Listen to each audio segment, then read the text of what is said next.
Hello everyone, आज के इस सेशन में हम सॉल्व करने जा रहे हैं assertion reason type questions of our chapter the fundamental unit of life.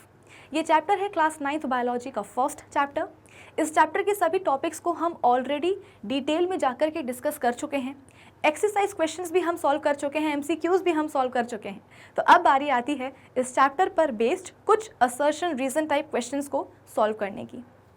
तो आई होप आज के सेशन का जो टारगेट है वो सभी को है एकदम क्लियर कि आज के इस सेशन में हम एग्जैक्टली करने क्या वाले हैं। आज के इस सेशन में हम सॉल्व करेंगे असर्शन रीजन टाइप क्वेश्चंस। तो एक काम करते हैं, जल्दी से आज के सेशन को हम स्टार्ट कर लेते हैं। So this is Vibhuti Khare, welcome to Magnet Brains, जहाँ पे आपको सभी चैप्टर्स के वीडियो लेक्चर्स मिलते हैं बिल्कुल फ्री ऑफ कॉस्ट। यानी कि मैग्नेट ब्रेन्स में आपको 2 चैप्टर्स पढ़ने के बाद किसी भी तरह का पेमेंट करने की या पैकेज परचेज करने की रिक्वायरमेंट बिल्कुल भी नहीं है, क्योंकि मैग्नेट ब्रेन्स आप सब तक पहुँचा रहा है क्वालिटी एजुकेशन बिल्कुल फ्री ऑफ कॉस्ट। तो इसी अच्छी बात से हम स्टार्ट कर लेते हैं आज का हमारा ये सेशन, जहाँ पे हम सॉल्व करेंगे असर्शन रीजन टाइप क्वेश्चंस। अब इन सवालों में होता क्या है, इन सवालों में आपको दिया जाता है एक असर्शन और एक दिया जाता है रीज़न। यानी कि आपके पास असर्शन का एक स्टेटमेंट होता है और रीज़न का भी एक स्टेटमेंट होता है। दोनों ही असर्शन रीज़न को आपको एकदम केयरफुली रीड करना होता है और समझना होता है। और समझने के बाद में हम क्या करेंगे, 4 ऑप्शंस में से A, B, C, D में से हम एक करेक्ट ऑप्शन चूज़ करेंगे। अब सबसे पहली बात तो ये है, आपको ये पता होना चाहिए कि option A, B, C, D का मतलब क्या होता है। ऑप्शन ए हम तब चूज करते हैं जब असर्शन और रीजन दोनों ही सही हो और जो रीजन है वो हमारे असर्शन को सही तरीके से एक्सप्लेन भी कर रहा हो। यानी कि रीजन का जो भी स्टेटमेंट है वो स्टेटमेंट असर्शन के स्टेटमेंट को जस्टिफाई कर रहा हो, तो फिर हम ऑप्शन ए चूज करेंगे। ऑप्शन बी हम कब चूज करेंगे, जब असर्शन और रीजन दोनों ही सही हो लेकिन रीजन का स्टेटमेंट असर्शन के स्टेटमेंट को सही तरीके से एक्सप्लेन ना कर पा रहा हो, जस्टिफाई ना कर पा रहा हो। यानी कि असर्शन और रीजन दोनों ही क्या है, अपनी जगह सही है, लेकिन रीजन सही एक्सप्लेनेशन नहीं है असर्शन का, तो हम चूज करेंगे ऑप्शन बी। ऑप्शन सी हमसे बोला जा रहा है हम तब चूज करेंगे जब असर्शन सही हो लेकिन रीजन कैसा हो, फॉल्स हो।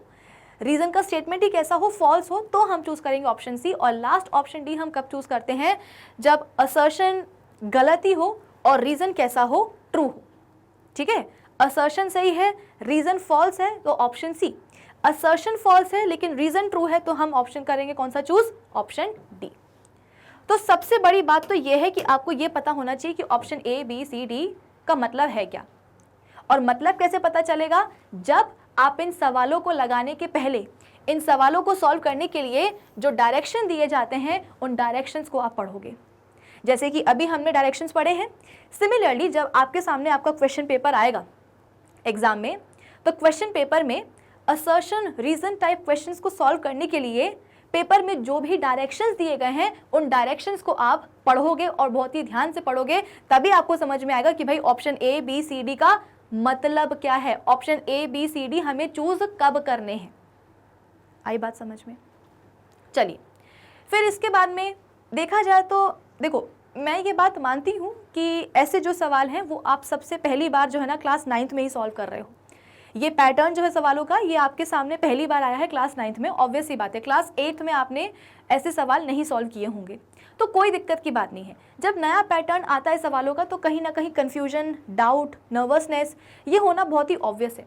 लेकिन अगर हम पैटर्न की ना प्रैक्टिस कर लें तो उस पर्टिकुलर न्यू पैटर्न से हम डील कर सकते हैं, हम उसको तोड़ सकते हैं कि चाहे जो भी नया पैटर्न आ जाए, अगर हमारी प्रैक्टिस है तो फिर हम किसी भी तरह का सवाल कर सकते हैं कि कोई हमें डाउट नहीं होगा, है ना। हमें बेसिकली हमें क्या होगा ना, एक कॉन्फिडेंस आ जाएगा। तो हम असर्शन रीजन टाइप क्वेश्चंस की इतनी प्रैक्टिस कर लेंगे कि आपके अंदर जो भी डाउट है, जो भी कन्फ्यूजन है ऐसे सवालों के लिए, वो सब दूर हो जाए। तो जैसे कि मैंने आपको प्रीवियस सेशन में भी, जब हमने केमिस्ट्री के assertion reason type questions solve कर रहे थे, तो मैंने वहाँ पे आपको ऐसे सवालों को सॉल्व करने की एक छोटी सी ट्रिक बताई थी, एक बहुत ही बेसिक ट्रिक बताई थी। मतलब ये है कि ऑप्शन सी और ऑप्शन डी में तो कभी कोई कन्फ्यूजन होता ही नहीं है। क्यों? अगर आपको पता है कि असर्शन सही है लेकिन रीजन कैसा है, एक गलत स्टेटमेंट है, तो हम ऑप्शन सी मार्क कर देंगे। अगर हमें दिखाई दे रहा है, समझ में आ रहा है कि असर्शन का जो स्टेटमेंट है वो कैसा है, फॉल्स है, तो हम ऑप्शन डी चूज कर लेंगे, है ना। कि हमें दिख रहा है कि भाई असर्शन गलत है लेकिन रीज़न कैसा है, ट्रू है, तो हमने ऑप्शन डी मार्क कर दिया। तो सी डी में तो कोई दिक्कत नहीं होती है, दिक्कत कहाँ होती है ऑप्शन ए और ऑप्शन बी में, कि हमें नहीं समझ में आता है कि जो रीज़न दिया गया है, रीज़न का जो स्टेटमेंट दिया गया है वो हमारे असर्शन के स्टेटमेंट को एक्सप्लेन कर पा रहा है या नहीं कर पा रहा है। तो मैंने आपको एक छोटी सी ट्रिक बताई थी कि सबसे पहले तो आप असर्शन का स्टेटमेंट पढ़ लो और रीज़न का स्टेटमेंट शुरुआती 2 मिनट के लिए छुपा लो। रीज़न से हमें मतलब ही नहीं है, हम अपने असर्शन का जो रीज़न है ना वो खुद बना लेंगे। तो होगा क्या, हमने असर्शन पढ़ लिया, इसके बाद में हमने अपने दिमाग में उस असर्शन का जो रीज़न है वो खुद ही सोच लिया।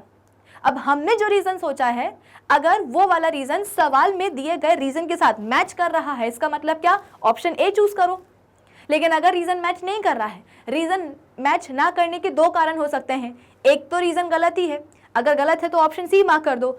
दूसरा क्या कारण है कि रीज़न क्यों नहीं मैच कर रहा है आपके रीज़न के साथ, क्योंकि रीज़न अपनी जगह तो सही है, ट्रू है, लेकिन वो किसी दूसरे टेंजेंट पे चला गया। रीज़न आपके असर्शन को सही तरीके से एक्सप्लेन नहीं कर पा रहा है, वो सही है लेकिन एक्सप्लेन नहीं कर पा रहा है, इसका मतलब क्या, ऑप्शन बी चूज़ करो, ख़त्म कहानी।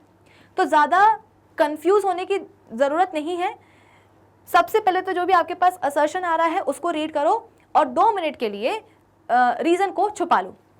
जैसे कि हमारे सामने अब ये वाला सवाल आ चुका है, फर्स्ट हमारे पास असर्शन रीज़न क्वेश्चन आ चुका है। तो हमने क्या करा, जैसे ही देखा कि भाई असर्शन आया है, रीज़न को हमने छुपा लिया, हमें मतलब ही नहीं है रीज़न से। हम क्या करेंगे, सबसे पहले असर्शन का स्टेटमेंट पढ़ेंगे कि cells are functional unit of life. हम सेल्स को लाइफ की फंक्शनल यूनिट क्यों कहते हैं, कहते हैं कि नहीं कहते हैं। सबसे पहले तो ये डिसाइड करो कि भाई कहते हैं या नहीं कहते हैं, असर्शन सही बोल रहा है कि नहीं बोल रहा है कि the cells are the functional unit of life, yes और नो, एब्सोल्युटली यस। सेल्स क्या होते हैं, लाइफ के फंक्शनल यूनिट होते हैं, ये बात सही है। अब इसका रीज़न आप खुद पता करो कि हम क्यों कह रहे हैं सेल को the functional unit of life, क्योंकि ऑर्गेनिज्म की लाइफ के लिए या ऑर्गेनिज्म को जिंदा रहने के लिए, लिविंग स्टेट में रहने के लिए जो भी असेंशियल फंक्शंस चाहिए होते हैं, जैसे कि न्यूट्रिशन हो गया, डाइजेशन हो गया, मेटाबॉलिज्म हो गया, रेस्पिरेशन हो गया, एक्सक्रीशन हो गया, ग्रोथ हो गया, रिप्रोडक्शन हो गया, ये सभी असेंशियल फंक्शंस कौन परफॉर्म करते हैं, तो ऑर्गेनिज्म की बॉडी के अंदर जो सेल्स है ना वही परफॉर्म करते हैं। आई बात समझ में। तो किसी भी ऑर्गेनिज्म को जिंदा रहने के लिए या किसी भी ऑर्गेनिज्म की लाइफ के लिए जो भी असेंशियल फंक्शंस होते हैं, वो असेंशियल फंक्शंस कौन परफॉर्म करता है, तो सेल ही करते हैं। तो इसीलिए सेल को हम क्या बोलते हैं, the functional unit of life, कि अल्टीमेटली ये सेल्स ही क्या करते हैं, सारे फंक्शंस परफॉर्म करते हैं, सारे असेंशियल फंक्शंस परफॉर्म करते हैं, जिसके कारण एक ऑर्गेनिज्म जिंदा रह पाता है, लिविंग स्टेट में रह पाता है। आई बात समझ में। तो ये वाला जो स्टेटमेंट है असर्शन का, ये बिल्कुल सही है कि the cells are the functional unit of life. क्यों, क्योंकि सेल जो है वो सभी इंपॉर्टेंट फंक्शंस परफॉर्म कर लेते हैं, जिसकी वजह से आप बोल सकते हो कि एक ऑर्गेनिज्म जिंदा रहता है या उसके पास उसकी ज़िंदगी रहती है, लाइफ रहती है। आई बात समझ में। तो असर्शन हमने देख लिया कि सही है और असर्शन का जो रीज़न है वो भी हमने पता कर लिया। अब बस इतना देखना है कि सवाल के रीज़न में क्या दिया गया है। सवाल के रीज़न में बोला गया है कि a single cell has the ability to form the whole organism. क्या ये बात सही है कि एक सिंगल सेल जो है उसके पास ये एबिलिटी होती है कि वो एक पूरा ऑर्गेनिज्म बना दे? हाँ, बिल्कुल सही है। भाई आप खुद ही सोचो ना, हमारे पास जो यूनिसेलुलर ऑर्गेनिजम्स होते हैं, for example amoeba, bacteria, paramecium, chlamydomonas, है ना, तो ये सभी क्या होते हैं, ये यूनिसेलुलर ऑर्गेनिज्म होते हैं, यानी कि इनकी जो पूरी बॉडी है, एक जो पूरा ऑर्गेनिज्म है ना, वो केवल एक ही सेल का बना होता है। अगर मैं बात करूँ अमीबा की, है ना, तो अमीबा की बॉडी में तो केवल एक ही सेल होता है और वो एक ही सेल क्या करता है, एक पूरे ऑर्गेनिज्म को बना देता है। अब ये कहानी है किसकी, हमारे यूनिसेलुलर ऑर्गेनिजम्स की। अगर हम अपनी बात करें, यानी कि हम अगर मल्टी सेलुलर ऑर्गेनिजम्स की बात करें, तो हमारी बॉडी में तो millions and trillions of cells होते हैं। लेकिन क्या हमेशा से, यानी कि जब से एक ह्यूमन लाइफ स्टार्ट होती है, क्या हमेशा से उस ह्यूमन बॉडी के पास millions and trillions of cells होते हैं? बिल्कुल भी नहीं। याद करो, मैंने आपको समझाया था कि मेल की बॉडी से आता है स्पर्म और फीमेल की बॉडी से आता है क्या, ओवम। स्पर्म और ओवम का क्या होता है, फ्यूजन होता है, जिसे हम क्या बोलेंगे, फर्टिलाइजेशन बोलेंगे। और इस फर्टिलाइजेशन से क्या बनता है, जाइगोट बनता है। और ये जाइगोट कैसा होता है, ये एक सिंगल सेल है और इसी सिंगल सेल्ड जाइगोट से एक पूरी नई ह्यूमन बॉडी बन करके रेडी हो जाती है। जो फीटस है वो कहाँ से बन रहा है, एम्ब्रियो से बन रहा है। एम्ब्रियो कैसे बन रहा है, जाइगोट से बन रहा है। जाइगोट खुद क्या है, एक सिंगल सेल है। तो यहाँ पे हमने देखा, अगर हम यूनिसेल्युलर ऑर्गेनिजम्स को छोड़ दें, अगर हम बात करें एक मल्टी सेलुलर ऑर्गेनिज्म की खुद की, तो हमारी जो बॉडी है वो किसकी बनी है, एक जो होल ऑर्गेनिज्म है ये कैसे बना है, तो एक सिंगल सेल्ड जाइगोट से ही बना है। वो जाइगोट ही क्या करता है, धीरे धीरे धीरे धीरे धीरे डिवाइड करते करते नए सेल्स बनाता है और इन नए सेल से एक पूरी नई ह्यूमन बॉडी फीटस बन करके रेडी हो जाता है। आई बात समझ में? तो ये बात बिल्कुल सही है कि एक जो सिंगल सेल है वो उसके पास इतनी एबिलिटी होती है कि वो एक पूरा होल ऑर्गेनिज्म बना दे। हमने यूनिसेलुलर ऑर्गेनिज्म के रिस्पेक्ट से भी इस स्टेटमेंट को समझ लिया और मल्टी सेलुलर ऑर्गेनिज्म के रिस्पेक्ट से भी इस स्टेटमेंट को समझ लिया है। तो रीजन बिल्कुल अपनी जगह सही है, ट्रू स्टेटमेंट है। लेकिन क्या रीजन हमारे असर्शन को एक्सप्लेन कर रहा है? असर्शन क्या था कि cells are the functional unit of life. क्यों? क्योंकि एक सेल जो है, या बोल सकते हो कि सभी के सभी सेल्स क्या करते हैं, वो सारे एसेंशियल फंक्शंस परफॉर्म करते हैं जो कि ऑर्गेनिज्म की लाइफ के लिए इंपॉर्टेंट है। अगर सेल मना कर देंगे कि आज के बाद में हमें वो फंक्शंस परफॉर्म करने ही नहीं है, तो ऑर्गेनिज्म जिंदा ही नहीं बचेगा, उसकी लाइफ बचेगी ही नहीं। तो लाइफ चाहिए है, इसका मतलब क्या, सेल चाहिए है। इसीलिए सेल को हम क्या बोलते हैं, the functional unit of life, कि जिंदा रहने के लिए जो भी फंक्शंस चाहिए ना वो सब के सब सेल ही प्रोवाइड करके देते हैं, सेल ही परफॉर्म करके देते हैं। तो बात तो यहाँ भी सही थी, यहाँ भी सही थी, लेकिन क्या रीजन का स्टेटमेंट असर्शन के स्टेटमेंट को एक्सप्लेन कर पा रहा है? Obviously not. अगर रीजन ये होता, भाई हमारा जो रीजन हमने निकाला था वो रीजन तो दिया ही नहीं गया है सवाल में, रीजन तो किसी और टेंजेंट पे पहुंच गया कि एक सिंगल सेल क्या करता है, एक पूरे होल ऑर्गेनिज्म को बना देता है। बात तो बिल्कुल सही है, लेकिन ये बात हमारे असर्शन की बात को कहाँ एक्सप्लेन कर पा रही है? रीजन अगर ये होता कि भाई एक सेल जो है ना, या सेल हमारे बहुत सारे एसेंशियल फंक्शंस परफॉर्म करके देते हैं हमें, जो कि लाइफ के लिए जरूरी है, ऑर्गेनिज्म की लाइफ के लिए जरूरी है, तो फिर हम यहाँ पे ऑप्शन ए मार्क करते। लेकिन अनफॉर्चुनेटली क्योंकि रीजन जो है किसी दूसरे ही टेंजेंट पे पहुंच गया, यहाँ पे बात हो रही है फंक्शन की और यहाँ पे बात हो रही है ऑर्गेनिज्म के स्ट्रक्चर की। तो क्योंकि रीजन दूसरे टेंजेंट पे पहुंच चुका है, तो हम क्या करेंगे, ऑप्शन बी मार्क करके आएंगे कि भाई ऑप्शन ए क्या है, बिल्कुल नहीं हो सकता। तो इस सवाल का सही जवाब क्या होगा, ऑप्शन बी। आई बात समझ में? चलिए आगे बढ़ते हैं। अ सिंगल सेल लिव्स, सबसे पहले तो हम क्या करेंगे, रीजन को काटो, अब असर्शन रीड करो कि a single cell lives independently on its own. एक सिंगल सेल जो होता है वो खुद ब खुद इंडिपेंडेंटली सर्वाइव कर सकता है। क्या ये बात सही है? हाँ बिल्कुल सही है। अरे अभी तो मैंने बताया था हमारे unicellular organisms, amoeba, bacteria, paramecium, chlamydomonas, तो जितने भी ऑर्गेनिजम्स यहाँ पे जो मैंने आपको बताए हैं, ये सभी के सभी क्या हैं, यूनिसेलुलर ऑर्गेनिजम्स ही तो हैं। इनकी पूरी बॉडी एक ही सेल की बनी है। अगर मैं बात करूँ अमीबा की, तो क्या अमीबा सर्वाइव नहीं करता? बिल्कुल करता है। एक अमीबा केवल एक ही सेल का बना होता है, उसकी पूरी बॉडी एक ही सेल की बनी होती है और वो उसकी बॉडी का इकलौता सेल सारे फंक्शन परफॉर्म करेगा, digestion, respiration, growth, reproduction. In fact reproduction भी अमीबा का एक सेल करके दे देता है उसको। एक अमीबा से 2 नए डॉटर सेल्स अमीबे बन के रेडी हो जाते हैं। इसका मतलब क्या कि एक इंडिविजुअल सेल जो है, एक सेल जो है वो इंडिपेंडेंटली सर्वाइव कर सकता है, बिल्कुल कर सकता है। क्यों? क्योंकि उसके पास ये एबिलिटी है, एक सिंगल सेल के पास ये एबिलिटी होती है कि वो सारे फंक्शंस परफॉर्म कर ले, अपने आप को जो है ना जिंदा रख सके। बेसिकली अपने आप को जिंदा रखने के लिए एक सेल क्या करता है, सारे फंक्शंस परफॉर्म करने की एबिलिटी रखता है कि भाई रहने दो, हम अपना खाना, हम अपना न्यूट्रिशन खुद देख लेंगे, हम अपना रेस्पिरेशन खुद कर लेंगे, हम अपनी ग्रोथ, अपना मेटाबॉलिज्म, अपनी रिप्रोडक्शन, अपना एक्सक्रीशन सब कर लेंगे। आई बात समझ? तो असर्शन का जो स्टेटमेंट है वो बिल्कुल सही है कि एक सिंगल सेल जो है वो इंडिपेंडेंटली खुद ब खुद रह सकता है। रीजन भी हमने निकाल लिया। अब जरा सवाल का रीजन देखते हैं कि single cell can perform all the life processes. बिल्कुल सही बात है कि एक सिंगल सेल क्या करता है, सभी लाइफ प्रोसेसेस परफॉर्म करता है।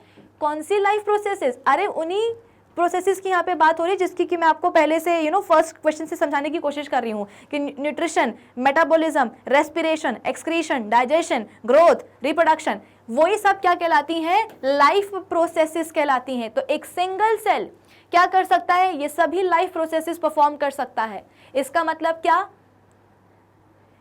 कि हमने जो रीजन निकाला था ना असर्शन को पढ़ करके, वो रीजन सवाल के रीजन के साथ मैच कर रहा है।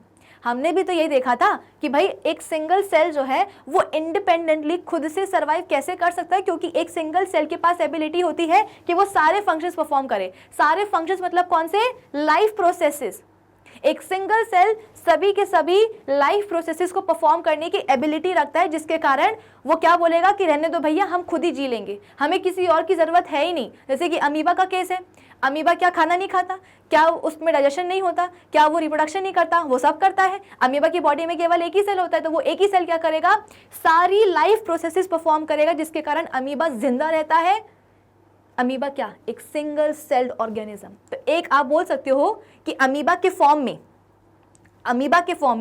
एक ऑर्गेनिज्म के फॉर्म में एक सिंगल सेल क्या कर रहा है? इंडिपेंडेंटली सर्वाइव कर रहा है। अमीबा को किसी और की जरूरत नहीं पड़ती, वो एक अमीबा खुद में ही सफिशिएंट होता है कि भाई हम सब कर लेंगे, हमें किसी की जरूरत है ही नहीं। तो बिल्कुल हमने असर्शन को पढ़ करके यही रीजन निकाला था कि बिल्कुल सही बात है कि एक सेल सारे फंक्शंस को परफॉर्म करने की एबिलिटी रखता है, इसलिए वो बोलता है कि तुम रहने दो, हमें किसी की जरूरत नहीं है। तो यही बात तो रीजन में भी दी गई है, सवाल के रीजन में भी दी गई। इसका मतलब क्या? हमारा रीजन असर्शन के रीजन से, मतलब सवाल के रीजन से मैच कर गया। तो हम क्या करेंगे? कॉन्फिडेंस के साथ ऑप्शन ए को मार्क करके आएंगे। तो इस सवाल का सही जवाब क्या होगा? ऑप्शन ए, कि एक सिंगल सेल खुद ब खुद इंडिपेंडेंटली कैसे रह सकता है, क्योंकि एक सिंगल सेल सभी लाइफ प्रोसेसेस परफॉर्म कर सकता है। खत्म बात। आई बात समझ में? अगर आपके पास एक ऐसा सेल आ गया कि वो बोलेगा कि यार मैं ना न्यूट्रिशन नहीं कर सकता हूँ, यानी कि मैं खाना ऑब्टेन नहीं कर सकता हूँ, तो एक बात बताओ, बिना न्यूट्रिशन के क्या वो सेल जिंदा रह पाएगा? आप एक दिन खाना ना खा करके देखो, कुछ भी सुबह से लेकर शाम तक, बहुत हालत खराब हो जाएगी। बेचारा एक छोटा सा जो सिंगल सेल है, अगर वो न्यूट्रिशन नहीं कर पाएगा तो वो क्या होगा? वो मर जाएगा। अगर उसकी कोई और हेल्प नहीं करेगा सेल की, तो वो डेफिनेटली जो सिंगल सेल है वो मर जाएगा। लेकिन सेल तो यहाँ पे क्या है? सेल्फ सफिशिएंट है कि भाई मैं सारे काम कर लूंगा, मैं क्या हूँ? मैं हूँ मल्टी टैलेंटेड, मैं सारे काम कर लूंगा, तो मुझे किसी की जरूरत है ही नहीं। आई बात समझ? चलिए नेक्स्ट क्वेश्चन क्या है कि Schleiden and Schwann first discovered the cells and put forward cell theory. सही बात है, शील्डर और श्वैन ने क्या करा था? सेल थ्योरी सबसे पहले दी थी, सेल को डिस्कवर किया, इसके बाद में सेल थ्योरी दे दी। शील्डर ने बोला था कि भाई प्लांट्स बने होते हैं प्लांट सेल्स के, श्वैन ने बोला था कि एनिमल्स बने होते हैं एनिमल सेल्स के। फिर इसके बाद में शील्डर और श्वैन ने देखा कि यार प्लांट और एनिमल सेल में सेल वॉल को छोड़ करके बाकी बहुत सारी चीज़ें कॉमन है। क्या बोला मैंने? कि शील्डर ने बोला था कि प्लांट्स बने होते हैं प्लांट सेल्स के, श्वैन ने बोला था कि एनिमल्स बने होते हैं एनिमल सेल्स के। इसके बाद में दोनों ने देखा मिल करके कि यार एनिमल और प्लांट सेल में सेल वॉल को छोड़ करके बाकी काफ़ी सारी सिमिलैरिटीज़ हैं। जैसे कि प्लांट सेल में भी साइटोप्लाज्म है, एनिमल सेल में भी साइटोप्लाज्म है, प्लांट सेल में भी न्यूक्लियस होता है, एनिमल सेल में भी न्यूक्लियस होता है ना। तो सेल वॉल को छोड़ करके प्लांट सेल और एनिमल सेल में काफ़ी ज़्यादा क्या है? सिमिलैरिटीज़ हैं, और इसी बेसिस पे क्या हुआ? सेल थ्योरी दी गई। किसने दी? तो शील्डन और श्वैन ने ही दी। ये बात बिल्कुल सही है। रीज़न क्या बोल रहा है कि the cell is a structural and the functional unit of life. बात तो सही है कि जो सेल है वो क्या है? लाइफ की स्ट्रक्चरल और फंक्शनल यूनिट है। सेल को हम फंक्शनल यूनिट क्यों बोल रहे हैं ये तो मैंने आपको बता दिया। स्ट्रक्चरल यूनिट क्यों बोल रहे हैं? क्योंकि सेल ही अल्टीमेटली ऑर्गेनिज्म के स्ट्रक्चर को बनाता है। अमीबा के स्ट्रक्चर को बनाने के लिए, उसकी बॉडी को बनाने के लिए कितने सेल लगे? एक सेल लगा। हमारी बॉडी को बनाने के लिए कितने सेल लगे? Millions and trillions of cell लगे। तो एक ऑर्गेनिज्म की बॉडी को, चाहे वो बॉडी सिंपल हो चाहे वो कॉम्प्लेक्स हो, तो एक ऑर्गेनिज्म की बॉडी को बनाने के लिए कौन जरूरी होता है? सेल ही जरूरी होता है। जैसे कि एक दीवार को बनाने के लिए ईंटें चाहिए होती है, वैसे ही ऑर्गेनिज्म को बनाने के लिए, ऑर्गेनिज्म की बॉडी को बनाने के लिए क्या चाहिए है? सेल्स चाहिए हैं। तो इसीलिए सेल को हम structural and functional unit of life कहते हैं। लेकिन ये हमारे असर्शन का सही, आप बोल सकते हो कि जस्टिफिकेशन तो है नहीं। तो हम क्या करेंगे? ऑप्शन बी को मार्क कर देंगे कि भाई असर्शन भी सही है, रीज़न भी सही है, लेकिन हम क्या करेंगे, रीज़न हमारे असर्शन का सही वो जस्टिफिकेशन नहीं कर पा रहा है, एक्सप्लेन नहीं कर पा रहा है, तो हम ऑप्शन बी को मार्क करेंगे और हम आगे बढ़ जाएंगे, है ना, यही करेंगे। लेकिन क्या ऐसा करने से मार्क्स मिल जाएंगे? नहीं मिलेंगे। क्यों नहीं मिलेंगे? Schleiden and Schwann first discovered the cells and put forward cell theory. Cell theory के बाद तो बिल्कुल सही है कि सबसे पहले उन्होंने क्या करी थी, सेल थ्योरी दी थी, लेकिन फर्स्ट डिस्कवर्ड सेल का क्या मतलब है? अगर शील्डन और श्वैन ने ही सब कुछ करना था तो हमारे जो रॉबर्ट हुक हैं उनका तो कोई कोई योगदान रहा ही नहीं है बायोलॉजिकल साइंसेज में, कि भाई शील्डन और श्वैन इतने मज़ेदार थे, इतने टैलेंटेड थे कि उनने सेल थ्योरी भी दे दी, ये भी पता कर लिया कि प्लांट सेल बने होते हैं, प्लांट बने होते हैं प्लांट सेल्स के, एनिमल बने होते हैं एनिमल सेल्स के, और उन्होंने क्या करा था, सेल को भी डिस्कवर कर लिया सबसे पहले उठा करके सेल थ्योरी भी दे दी। इसका मतलब क्या कि सब पूरा काम शील्डन और श्वैन ने किया है? नहीं, सबसे पहले सेल की डिस्कवरी किसने करी थी? रॉबर्ट हुक ने करी थी। कॉर्क की जो स्लाइस है ना, उसको उन्होंने अपने ही द्वारा बनाए गए प्रिमिटिव माइक्रोस्कोप के नीचे रख करके देखा था, और उन्होंने ये ऑब्जर्व किया था कि जैसे मधुमक्खी के छत्ते में छोटे छोटे कंपार्टमेंट्स होते हैं, वैसे ही कॉर्क स्लाइस के अंदर भी क्या है, कंपार्टमेंट्स हैं, और इन्हीं कंपार्टमेंट्स को, टाइनी रूम्स को क्या नाम दिया गया था? सेल्स नाम दिया गया था। और ऑब्वियस सी बात है, ये सेल्स किसके थे? प्लांट सेल के थे। क्यों? मतलब आप बोल सकते हो कि ये सेल्स कौन से थे? ये प्लांट सेल्स थे। क्यों? क्योंकि जो कॉर्क स्लाइस है ना, वो प्लांट से, वो ट्री से ही लेकर के आए थे। तो ऑब्वियस सी बात है, जो उन्हें कंपार्टमेंट्स, जो उनको टाइनी रूम्स दिखाई दे रहे थे, वो क्या थे? सेल्स थे। नाम उनका सेल्स रखा गया, और वो सेल्स किसके थे? प्लांट के ही थे। और वो कैसे थे सेल्स? प्लांट सेल्स डेड थे। क्यों? क्योंकि वो रूम्स खाली थे, उनके अंदर कुछ भी नहीं था, वो वैकेंट रूम्स थे। इसका मतलब क्या कि जो कॉर्क स्लाइस के अंदर रॉबर्ट हुक ने जो भी प्लांट सेल्स ऑब्जर्व किए थे, सबसे पहली बार डिस्कवर करे थे, वो प्लांट सेल्स डेड थे। तो रॉबर्ट हुक ने सबसे पहले डेड प्लांट सेल्स को डिस्कवर किया था एक थिन कॉर्क स्लाइस में। तो कहने को तो ऐसा हो गया था कि यार रॉबर्ट हुक ने जो डिस्कवरी करी है वो क्या, ज़रा सी डिस्कवरी है, लेकिन ये ज़रा सी डिस्कवरी एक, आप बोल सकते हो कि ब्रेक थ्रू साबित हुई बायोलॉजिकल साइंसेस की फील्ड में, क्योंकि तभी से लोगों को पता चला था कि अच्छा, सेल्स नाम की भी कोई चीज़ होती है। ऑर्गेनिज्म किसके बने होते हैं? सेल्स के बने होते हैं। इसके पहले तो आज तक किसी ने नहीं बताया था कि ऑर्गेनिज्म किसके बने होते हैं। इस चीज़ को पता करने में कई सारे साइंटिस्ट जुटे पड़े थे, लेकिन सबसे पहले रॉबर्ट हुक ने आके बताया था कि भाई ऑर्गेनिजम्स बने होते हैं सेल्स के। कैसे? तो उन्होंने अपने द्वारा बनाए गए माइक्रोस्कोप के नीचे कॉर्क की स्लाइस रख के देखी थी, जिसके अंदर उन्होंने डेड प्लांट सेल्स को डिस्कवर किया था। इसके बाद में एंटोइन लीवेनहुक ने क्या करा था कि फ्री लिविंग सेल्स, सबसे पहले फॉर एग्जाम्पल बैक्टीरिया हो गया, ठीक है, इसके अलावा ह्यूमन स्पर्म सेल्स हो गए, आरबीसीज हो गई, उनको डिस्कवर किया था। तो डेड प्लांट सेल्स सबसे पहले किसने डिस्कवर करे थे? रॉबर्ट हुक ने। लीवेनहुक ने क्या करा था? सबसे पहले लिविंग सेल्स को ऑब्जर्व किया था, फ्री लिविंग सेल्स को, जैसे कि बैक्टीरिया, ह्यूमन स्पर्म सेल्स और आरबीसीज। आई बात समझ में? तो ये क्या होगा, यहाँ पे हम ऑप्शन डी चूज करेंगे, ना कि ऑप्शन बी, कि असर्शन कैसा है, गलत है।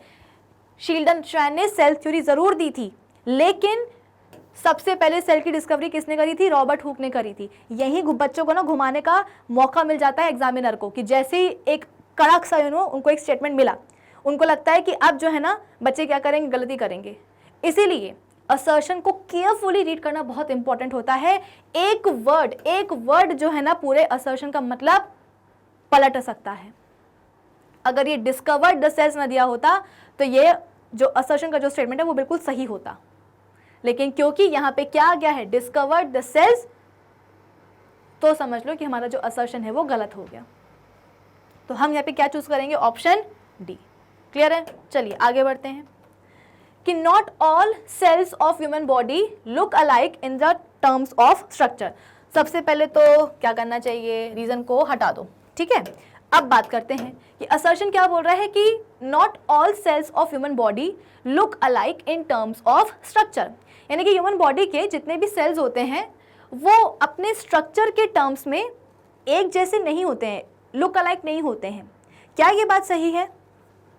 हाँ, बिल्कुल सही है। एक्चुअली होता क्या है, जैसे मैंने आपको बताया कि हमारी बॉडी में millions and trillions of cells होते हैं, यानी कि हम कौन है? हम हैं मल्टी सेलुलर ऑर्गेनिजम्स। तो हमारी बॉडी में millions and trillions of cells होते हैं। अब हर एक सेल के पास क्षमता होती है सारे फंक्शंस को परफॉर्म करने की। अब एक साथ millions and trillions of cells सारे काम करेंगे, सारे फंक्शंस परफॉर्म करेंगे तो काफ़ी हौश पौश हो जाएगा। तो इसलिए क्या होता है, सेल्स का ग्रुप बन जाता है जिसे हम बोलते हैं टिश्यू। टिश्यूज़ भी आपस में एक ग्रुप बनाते हैं जिसे हम बोलते हैं क्या, ऑर्गन।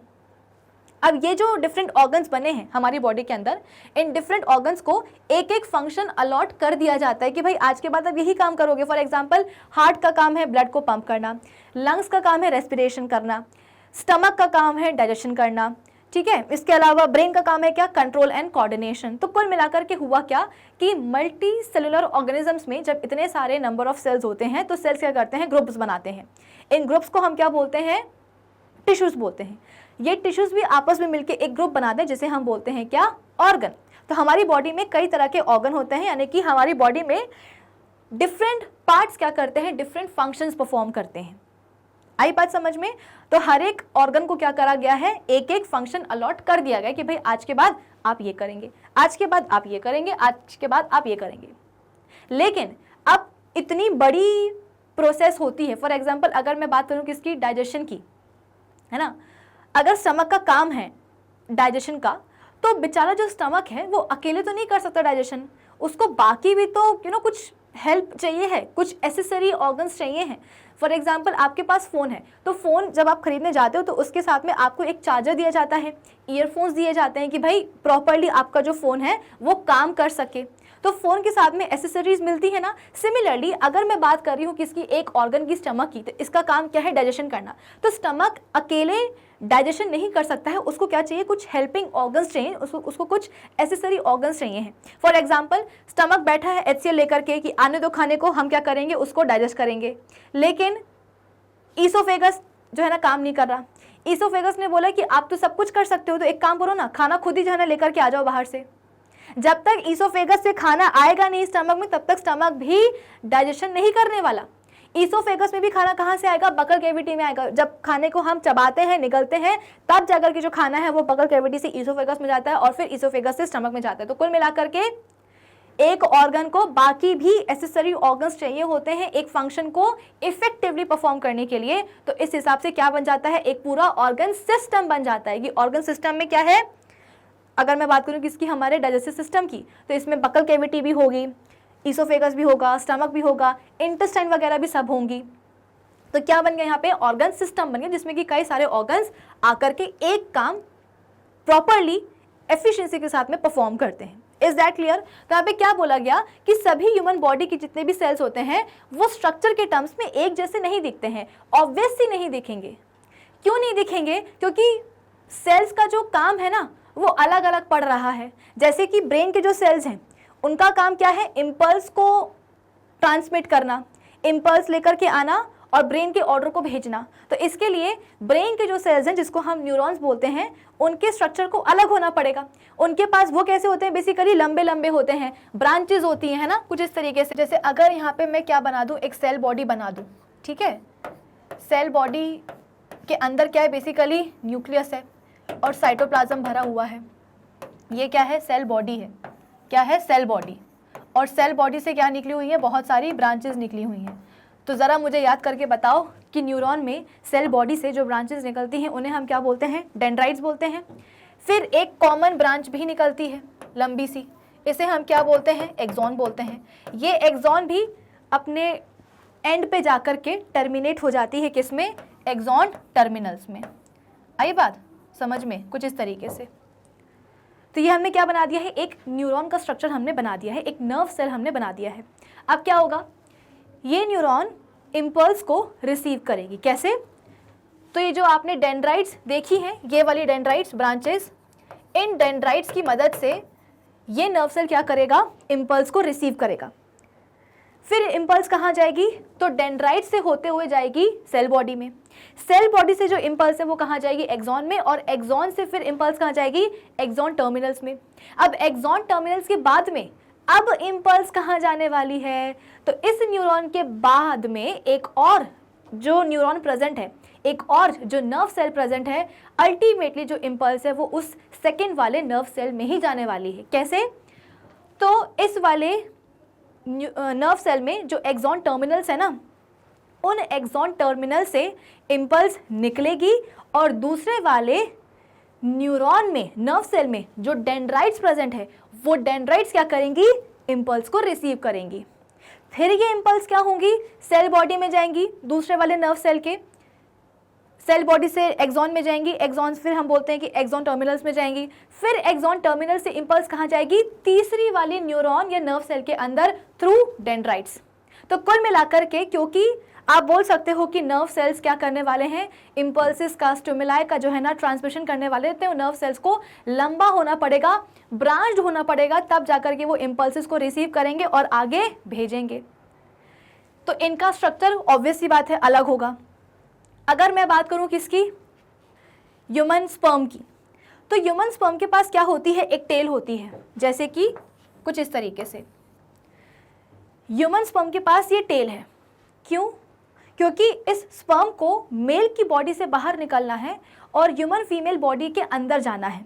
अंदर कैसे, तो आप बोल सकते हो कि वजाइना के थ्रू क्रॉस होते हुए यूट्रस में जाना है, यूट्रस में भी आगे जाकर के फेलोपियन ट्यूब तक जाना है, ताकि फेलोपियन ट्यूब में जो ओवम प्रेजेंट है, जो एग प्रेजेंट है, उसको फर्टिलाइज किया जा सके। तो कुल मिलाकर के इस ह्यूमन स्पर्म को बहुत मेहनत करनी है। सबसे पहले तो मेल बॉडी के बाहर निकलना है, फिर फीमेल बॉडी के अंदर जाना है, वजाइना के थ्रू यूट्रस में जाना है, और यूट्रस में जाने के बाद में कहाँ जाना है, फेलोपियन ट्यूब में। अब जब इतनी ट्रैवलिंग करनी है इसको, तो इसके पास एक टेल होनी पड़ेगी ना, तब जाकर के क्या करेगा, ये इस टेल के सहारे मूव करेगा। हाथ पांव तो होंगे नहीं स्पर्म के, तो वो क्या करेगा, उसके पास टेल डेवलप हो जाती है, जिस टेल के कारण ही वो क्या करता है, फीमेल बॉडी के अंदर इतना ट्रैवल करके अल्टीमेटली फेलोपियन ट्यूब तक पहुंचता है एग को फर्टिलाइज करने के लिए। तो ऑब्वियस ही बात है, इसमें टेल तो होगी ना। टेल क्यों है, क्योंकि इसका काम वैसा है। इनमें डेंड्राइट्स क्यों है, ब्रांचेस क्यों है, क्योंकि इनका काम वैसा है। तो काम के ऊपर, फंक्शन के ऊपर किसी भी सेल का जो स्ट्रक्चर है वो डिसाइड किया जाता है। तो अगर यहाँ पे बोला जा रहा है कि ह्यूमन बॉडी में जितने भी सेल्स होते हैं वो एक दूसरे के लोकलाइक नहीं होते हैं इन टर्म्स ऑफ स्ट्रक्चर, तो ये बात बिल्कुल सही है। क्यों सही है, क्योंकि सेल्स का जो काम है, फंक्शन है, वो अलग अलग है। फंक्शंस के ऊपर ही सेल्स का स्ट्रक्चर डिसाइड किया जाता है। असर्शन सही है, रीजन हमने निकाल लिया है असर्शन का। अब जरा देखते हैं कि सवाल में जो रीजन दिया गया है वो हमारे रीजन के साथ में मैच करता है या नहीं, कि structure of cell is determined by the function it performs. खत्म बात। हमने भी तो यही पता किया था कि अगर ह्यूमन बॉडी में सभी सेल्स एक दूसरे के लोकलाइक नहीं है इन टर्म्स ऑफ स्ट्रक्चर, तो क्यों नहीं, क्योंकि उनके काम अलग अलग है। फंक्शन के हिसाब से सेल का स्ट्रक्चर जो है ना बनता है। तो यहाँ पे भी यही बोला जा रहा है कि सेल का जो स्ट्रक्चर है is determined by the function it performs. खत्म बात। यानी कि असर्शन सही है, रीजन भी सही है, और रीजन हमारे असर्शन को सही तरीके से एक्सप्लेन भी कर रहा है। इसका मतलब क्या, यहाँ पे हम चूज करेंगे ऑप्शन ए। आई बात समझ में? तो इस सवाल का सही जवाब क्या होगा, ऑप्शन ए। तो कुछ इस तरीके से आप जो है ना असर्शन रीजन टाइप क्वेश्चंस को सॉल्व करते हो और प्रैक्टिस करते हैं अपन कि the cell wall in plants is non living and freely permeable. सबसे पहले तो क्या करना चाहिए, पूरे रीजन को हम छुपा देंगे। अब पता करो असर्शन के बारे में क्या बोल रहा है असर्शन, कि प्लांट्स में जो सेल वॉल होती है, एक बात बताओ, क्या केवल प्लांट्स में ही सेल वॉल होती है? नहीं, बैक्टीरिया में, फंजाई में, इनमें भी हम बोलते हैं कि सेल वॉल होती है। तो यहाँ पे बोला जा रहा है कि प्लांट्स में जो सेल वॉल है वो नॉन लिविंग होती है और फ्रीली परमिएबल होती है। बात तो सही है। नॉन लिविंग क्यों हो रही है सेल वॉल? देखो, इनिशियली जो सेल वॉल है प्लांट सेल्स में, वो किसकी बनी होती है, सेलुलोज की बनी होती है, ठीक है। फिर इसके बाद में क्या होता है ना कि जब जैसे ही सेल मैच्योर होने लगता है प्लांट सेल, तो सेल जो सेल वॉल होती है प्लांट सेल की, उसको हम प्राइमरी सेल वॉल बोलते हैं। उस प्राइमरी सेल वॉल के अंदर एक और सेकेंडरी सेल वॉल डेवलप हो जाती है। क्या आपको ये चीज़ समझ में है कि आपके पास एक यंग प्लांट सेल है जिसकी सेल वॉल किसकी बनी हुई, सेलुलोज की बनी हुई है, ठीक है। और हाँ, उस सेल वॉल पे क्या होते हैं, छोटे छोटे से पोर्स प्रेजेंट होते हैं, पिट्स होते हैं। इन पोर्स के थ्रू ही जो चीज़ें हैं वो सेल के अंदर या बाहर जा पाती हैं सेल वॉल के थ्रू, है ना। आप खुद ही सोचो ना कि आपने क्या करा है, एक बॉल के ऊपर छन्नी से उसको कवर कर दिया है, तो छन्नी में क्या होते हैं, छेद होते हैं ना। तो छेद से क्या होगा, कोई भी चीज़ आर या पार हो जाएगी। तो यहाँ पे भी ऐसे ही हो रहा है कि प्लांट सेल में जो सेल वॉल होती है, आपके पास एक यंग प्लांट सेल है, तो उसकी जो सेल वॉल है उसमें क्या प्रेजेंट होते हैं, छोटे छोटे से पोर्स या पिट्स प्रेजेंट होते हैं और इन्हीं पिट्स और पोर्स के थ्रू जो चीज़ें हैं वो सेल के अंदर या बाहर जा पाती हैं वाया सेल वॉल, प्लांट की सेल वॉल, ठीक है। तो इसीलिए हम बोल रहे हैं कि क्योंकि पोर्स या पिट्स प्रेजेंट होते हैं सेल वॉल में, इसीलिए सेल वॉल क्या हो जाती है, फ्रीली परमिएबल हो जाती है। रीज़न समझ में आया कि सेल वॉल परमिएबल या सेल वॉल जो है वो फ्रीली परमिएबल क्यों है, क्योंकि सेल वॉल में छोटे छोटे से पोर्स, पिट्स प्रेजेंट हैं जिनके थ्रू चीज़ें आसानी से अंदर या बाहर जा पाती हैं। चीज़ें जो मटेरियल्स हैं सेल के बाहर, वो मटेरियल्स आसानी से सेल वॉल में जो पोर्स प्रेजेंट होते हैं उन पोर्स के थ्रू अंदर चले जाते हैं। आई बात समझ में? तो फ्रीली परमिएबल नेचर होने का रीज़न क्या है सेल वॉल का, वो मैंने आपको समझा दिया। अब इसका क्या मतलब है कि जो प्लांट में जो सेल वॉल है वो नॉन लिविंग क्यों होती है। इनिशियली आपके पास जो यंग प्लांट सेल है उस पर जो सेल वॉल है वो किसकी बनी है, सेलुलोज की बनी है। फिर क्या होता है कि जैसे ही प्लांट सेल मैच्योर होता है उस प्राइमरी सेल वॉल के अंदर की तरफ एक और सेकेंडरी सेल वॉल डेवलप हो जाती है, और वो जो सेकेंडरी सेल वॉल है वो किसकी बनी होती है, सुबेरिन की बनी होती है, लिग्निन की बनी होती है। यानी कि उस सेकेंडरी सेल वॉल पे सुबेरिन और लिग्निन का डिपोजिशन हो जाता है, जिसके कारण जो सेकेंडरी सेल वॉल है ना वो एकदम इम्परमिएबल हो जाती है।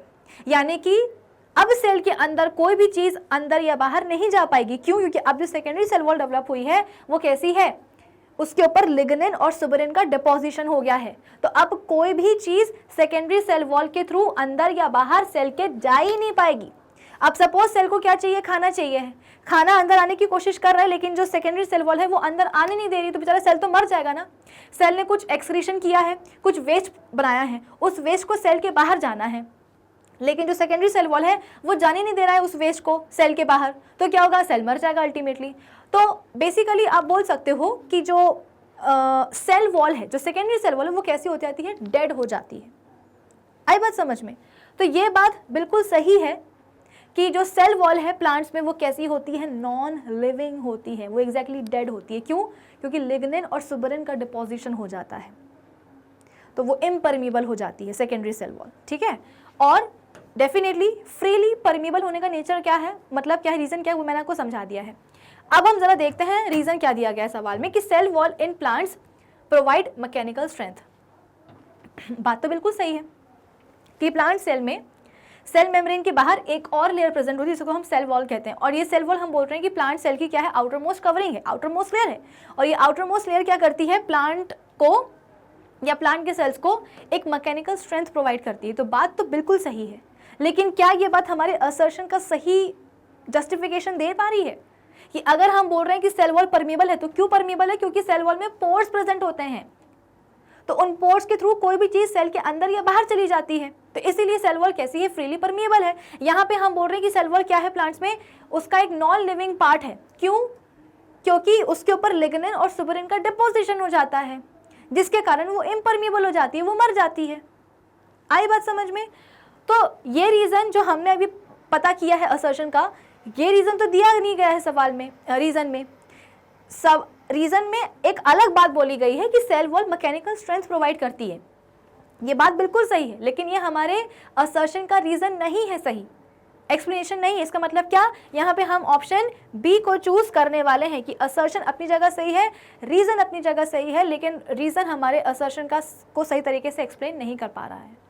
आई बात समझ? चलिए आगे बढ़ते हैं।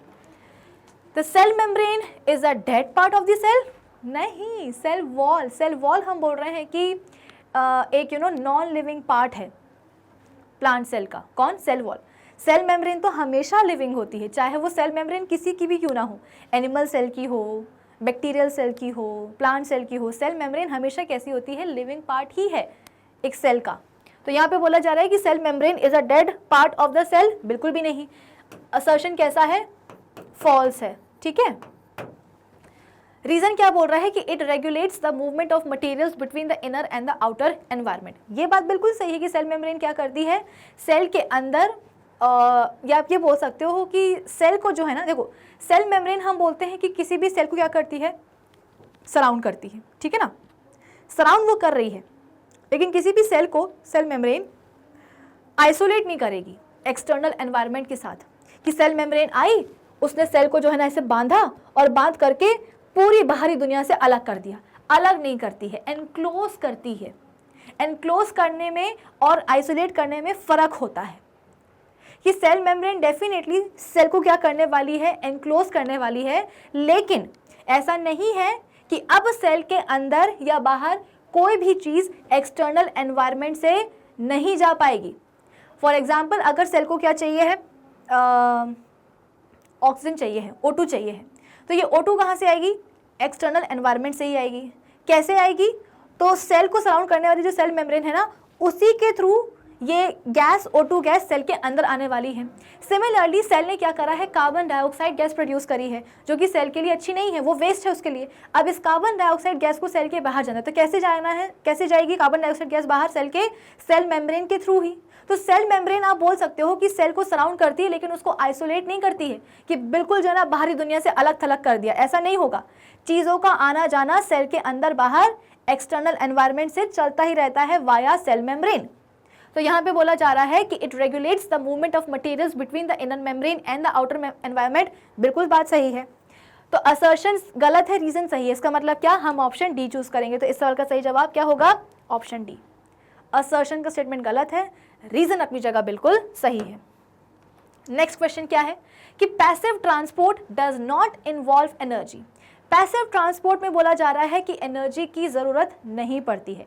जैसे कि मैंने आपको बताया कि सेल की जो सेल मेम्ब्रेन होती है वो क्या है, वो बेसिकली सिलेक्टिवली परमीबल होती है। सेल मेम्ब्रेन कैसी होती है, सिलेक्टिवली परमीबल होती है, यानी कि सॉल्वेंट को तो वो सेल के अंदर बाहर जाने देगी, लेकिन गिन चुन के स्पेसिफिक सॉल्यूट के पार्टिकल्स को ही सेल मेम्ब्रेन क्या करती है, सेल के अंदर या बाहर जाने देती है। तो इसलिए सेल मेम्ब्रेन कैसी होती है, प्लाज्मा मेम्ब्रेन सिलेक्टिवली परमीबल होती है। अब इसी सिलेक्टिवली परमीबल मेम्ब्रेन के थ्रू क्या होता है, ट्रांसपोर्ट होता है। ट्रांसपोर्ट भी दो टाइप का होता है, सॉरी 3 टाइप का होता है, passive, active and bulk transport. यहाँ पे हमसे बोला जा रहा है कि जो पैसिव ट्रांसपोर्ट है इसमें एनर्जी की रिक्वायरमेंट नहीं होती है। क्या ये बात सही है, हाँ बिल्कुल सही है। क्यों सही है, क्योंकि पैसिव ट्रांसपोर्ट में होता क्या है, पैसिव ट्रांसपोर्ट में चीज़ें अपने higher concentration to lower concentration जाती हैं, यानी कि पैसिव ट्रांसपोर्ट आप बोल सकते हो कि अलोंग द कंसंट्रेशन ग्रेडियंट होता है। आई बात समझ में, पैसिव ट्रांसपोर्ट कैसे होता है, अलोंग द कंसंट्रेशन ग्रेडियंट होता है। चीज़ें अपने हायर कंसंट्रेशन के रीजन से कहाँ चली जाती हैं, उस रीजन में जहाँ पे उन चीज़ों का कंसंट्रेशन कैसा हो, कम हो। तो यहाँ पे कंसंट्रेशन ग्रेडियंट के अलोंग ट्रांसपोर्ट हुआ है ना, तो यहाँ पे एनर्जी की ज़रूरत क्यों पड़ेगी। फॉर एग्जाम्पल, अगर आप पहाड़ की एकदम हाइट पे हो, बहुत हाइट पे हो, ठीक है, और आपको नीचे आना है, तो आप बिना अपनी गाड़ी को स्टार्ट करें, इंजन को स्टार्ट करें गाड़ी के, आप आराम से जो है ना नीचे आ जाओगे बिना एनर्जी लगाए। क्यों, क्योंकि आप हाइट पे थे और आपको कहाँ आना है, कम हाइट पे आना है। तो ज़्यादा हाइट से कम हाइट पे आने के लिए आपको किसी एनर्जी को खर्च करने की ज़रूरत नहीं पड़ेगी। सिमिलरली जब चीज़ों को एक ऐसे रीजन से जाना होता है जहाँ पे उनका कॉन्सेंट्रेशन कम ज़्यादा हो, और कहाँ जाना होता है, एक ऐसे रीजन में जहाँ पे उनका कॉन्सेंट्रेशन कैसा हो, कम हो, यानी कि ज़्यादा कॉन्सेंट्रेशन के रीजन से लोअर कॉन्सेंट्रेशन के रीजन में अगर आना हो तो कोई एनर्जी का खर्च करने की ज़रूरत पड़ती ही नहीं है। और ऐसे ट्रांसपोर्ट को ही हम क्या बोलते हैं, एक्टिव ट्रांसपोर्ट बोलते हैं। एक्टिव ट्रांसपोर्ट में 2 चीज़ें आती हैं, एक है डिफ्यूजन और दूसरा है आपका ऑस्मोसिस। डिफ्यूजन में हम बोलते हैं कि एक सब्सटेंस है ना, एक सब्सटेंस दूसरे सब्सटेंस में बहुत ही यूनिफॉर्मली क्या हो जाता है, स्प्रेड हो जाता है अपने हायर कॉन्सेंट्रेशन के रीजन से लोअर कॉन्सेंट्रेशन के रीजन में। कैसे, तो अपने ही पार्टिकल्स के रैंडम मूवमेंट के थ्रू। डिफ्यूजन हम बोलते हैं कि किसका होता है, स्मॉल पार्टिकल्स जो होते हैं ना, आयंस हो गए, मॉलिक्यूल्स हो गए, पानी हो गया, गैसेस हो गई, ऐसा। जैसे कि सेल के बाहर, सेल में कार्बन डाइऑक्साइड गैस जो है ना प्रोड्यूस करी है, कुछ प्रोसेस हुई होगी सेल में, तो जिसके कारण कार्बन डाइऑक्साइड गैस प्रोड्यूस हुई है। अब इस कार्बन डाइऑक्साइड गैस को सेल के बाहर निकालना है। कैसे निकलेगी कार्बन डाइऑक्साइड गैस, तो सेल को एनक्लोज करने वाली कौन है, प्लाज्मा मेम्ब्रेन है, ठीक है। अब क्या हुआ, सेल के अंदर कार्बन डाइऑक्साइड भरी हुई है, लेकिन सेल ने देखा कि भाई मेरे बाहर जो एनवायरनमेंट है उस एनवायरनमेंट में कार्बन डाइऑक्साइड तो बहुत ही कम है, बहुत ही कम है। सेल के अंदर कार्बन डाइऑक्साइड का कंसंट्रेशन बहुत ज़्यादा है, लेकिन सेल के अंदर, सेल के बाहर हम बोल रहे हैं कि कार्बन डाइऑक्साइड का कंसंट्रेशन बहुत ही कम है। तो जैसे ही कार्बन डाइऑक्साइड को ये बात पता चलेगी कि भाई हम ऐसे रीजन में हैं जहाँ पे हमारा कॉन्सेंट्रेशन ज़्यादा है, तो हम कहाँ जाएंगे, एक ऐसे रीजन में जहाँ पे कॉन्सेंट्रेशन हमारा कम है, तो कार्बन डाइऑक्साइड डिफ्यूज हो जाएगी प्लाज्मा मेम्ब्रेन के थ्रू।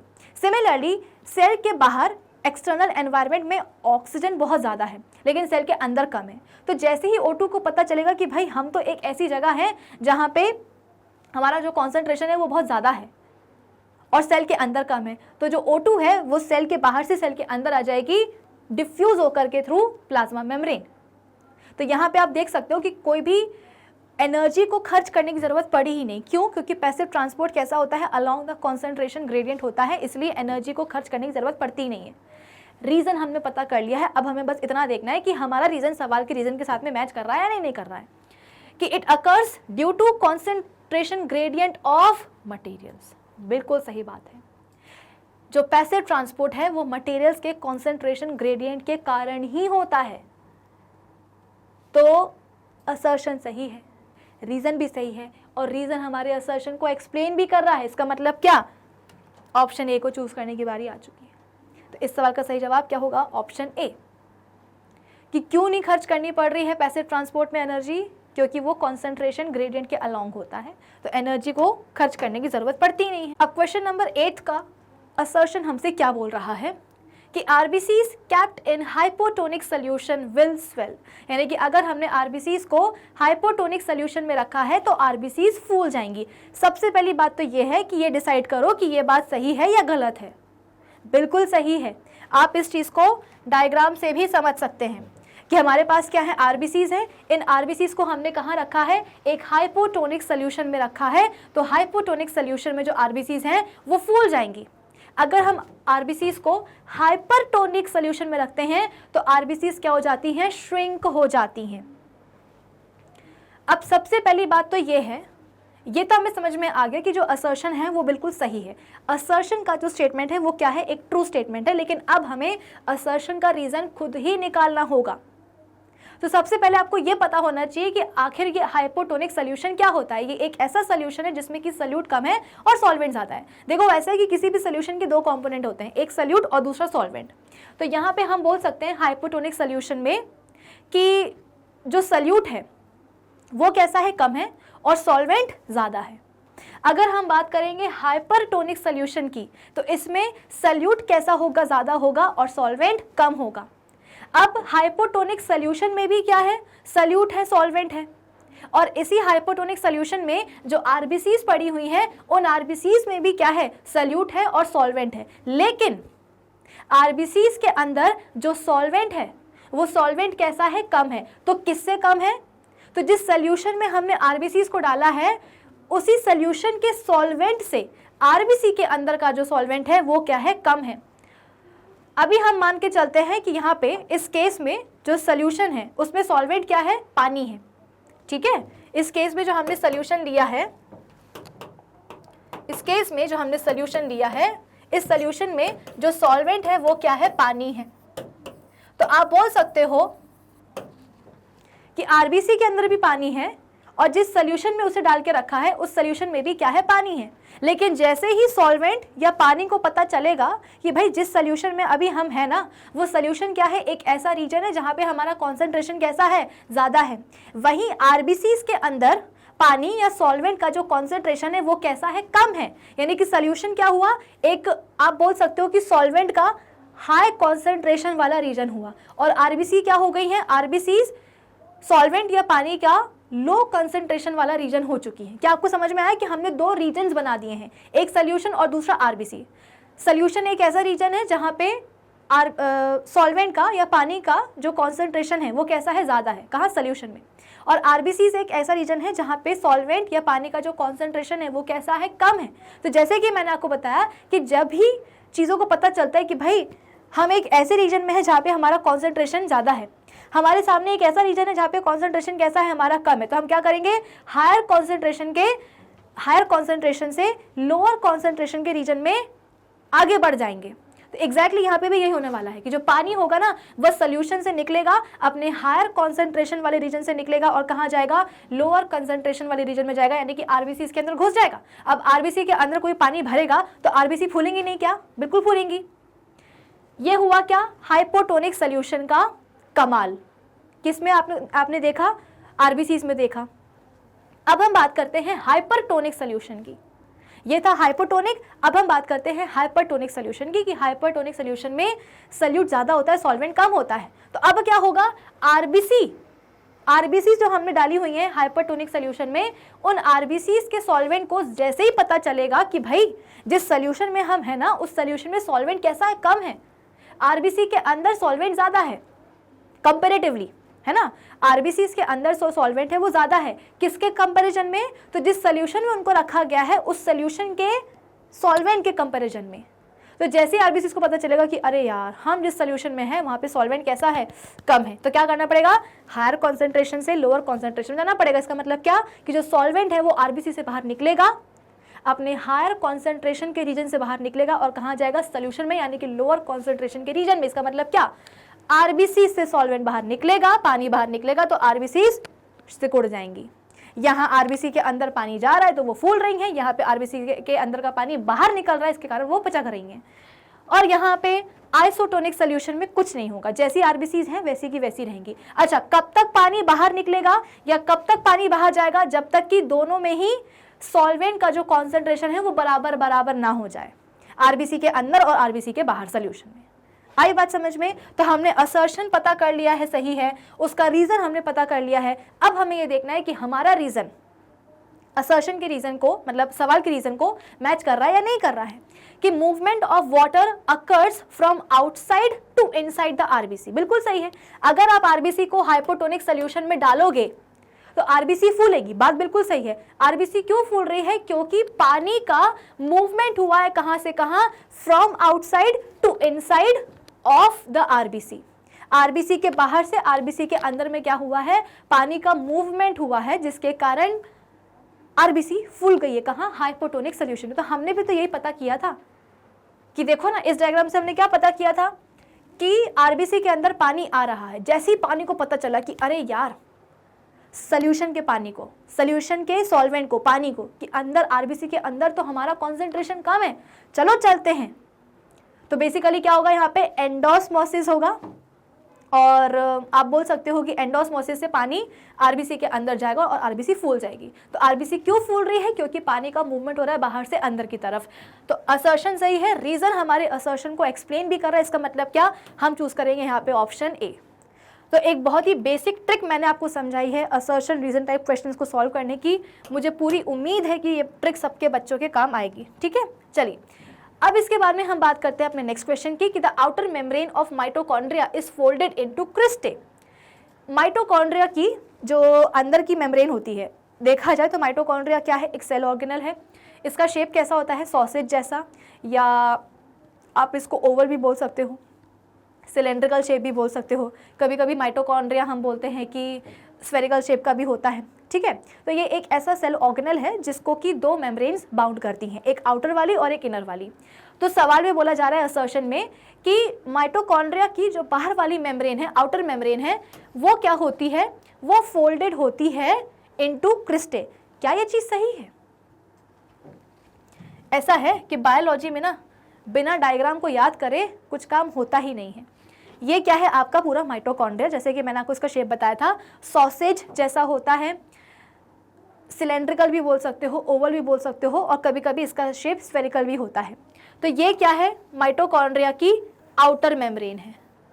और ये क्या है, ये है माइटोकॉन्ड्रिया की अंदर वाली मेम्ब्रेन। ये क्या है, अंदर वाली मेम्ब्रेन है। तो एक बात बताओ, असर्शन में बोला जा रहा है कि माइटोकॉन्ड्रिया की जो आउटर मेम्ब्रेन है वो फोल्डेड होती है इनटू क्रिस्टे, लेकिन डायग्राम से तो हमें ये समझ में आया कि आउटर मेम्ब्रेन नहीं, अंदर वाली मेम्ब्रेन, माइटोकॉन्ड्रिया की जो इनर मेम्ब्रेन होती है वो फोल्डेड होती है इनटू क्रिस्टे। ये जो आपको फोल्ड्स दिखाई दे रहे हैं माइटोकॉन्ड्रिया के अंदर, ये फोल्ड्स किसके हैं, माइटोकॉन्ड्रिया की इनर मेम्ब्रेन के हैं, और इन्हीं फोल्ड्स को हम क्या बोलते हैं, क्रिस्टे बोलते हैं। आई बात समझ में? तो इसका मतलब क्या कि हमारा जो असर्शन है वो क्या है, गलत है। वो असर्शन बोल रहा है कि आउटर मेम्ब्रेन फोल्डेड होती है माइटोकॉन्ड्रिया की इनटू क्रिस्टे, जबकि ऐसा नहीं है, इनर मेम्ब्रेन होती है। यानी कि असर्शन क्या है, अपना फॉल्स है। अब जरा हम बात करते हैं किसकी, रीजन की, कि cristae increases the surface area. बात तो सही है, क्रिस्टे क्या करते हैं, सरफेस एरिया बढ़ा देते हैं, है ना। ऐसा है कि अगर आप कोई चीज़ लंबी है और आपको उसको कम जगह पे रखना है, तो आप क्या करोगे, उस लंबी चीज को फोल्ड करके रख दोगे ताकि वो कम जगह पे बन जाए। सिमिलरली क्रिस्टे, आप बोल सकते हो कि जो माइटोकॉन्ड्रिया की इनर मेम्ब्रेन है वो क्या करती है, अपने सरफेस को बढ़ाना चाहती है, लेकिन जगह तो उतनी होनी चाहिए, मतलब इनर मेम्ब्रेन को अगर अपना एरिया बढ़ाना है, लेकिन एरिया बढ़ाने के लिए उसको माइटोकॉन्ड्रिया की उतनी ही जगह में आना है, तो वो क्या करेगी, फोल्ड हो जाएगी, इनर मेम्ब्रेन फोल्ड हो जाएगी, और फोल्ड होकर के वो क्या बनाती है, क्रिस्टे बनाती है, जिसके कारण सरफेस एरिया जो है वो इंक्रीज हो जाता है। खत्म बात। रीजन सही है लेकिन असर्शन फॉल्स है, तो हम क्या करेंगे, ऑप्शन डी को चूज करेंगे। आई बात समझ में? चलिए नेक्स्ट क्वेश्चन, कि ribosomes are present in both eukaryotes and prokaryotes. बात तो सही है, यूकैरियोटिक सेल्स में, प्रोकैरियोटिक सेल्स में राइबोसोम्स हम बोलते हैं कि प्रेजेंट होते हैं। रीजन ये है कि ribosomes are the site of protein synthesis. भाई राइबोसोम्स को तो हम प्रोटीन फैक्ट्रीज बोलते ही हैं, क्यों, क्योंकि राइबोसोम्स में ही प्रोटीन का सिंथेसिस होता है।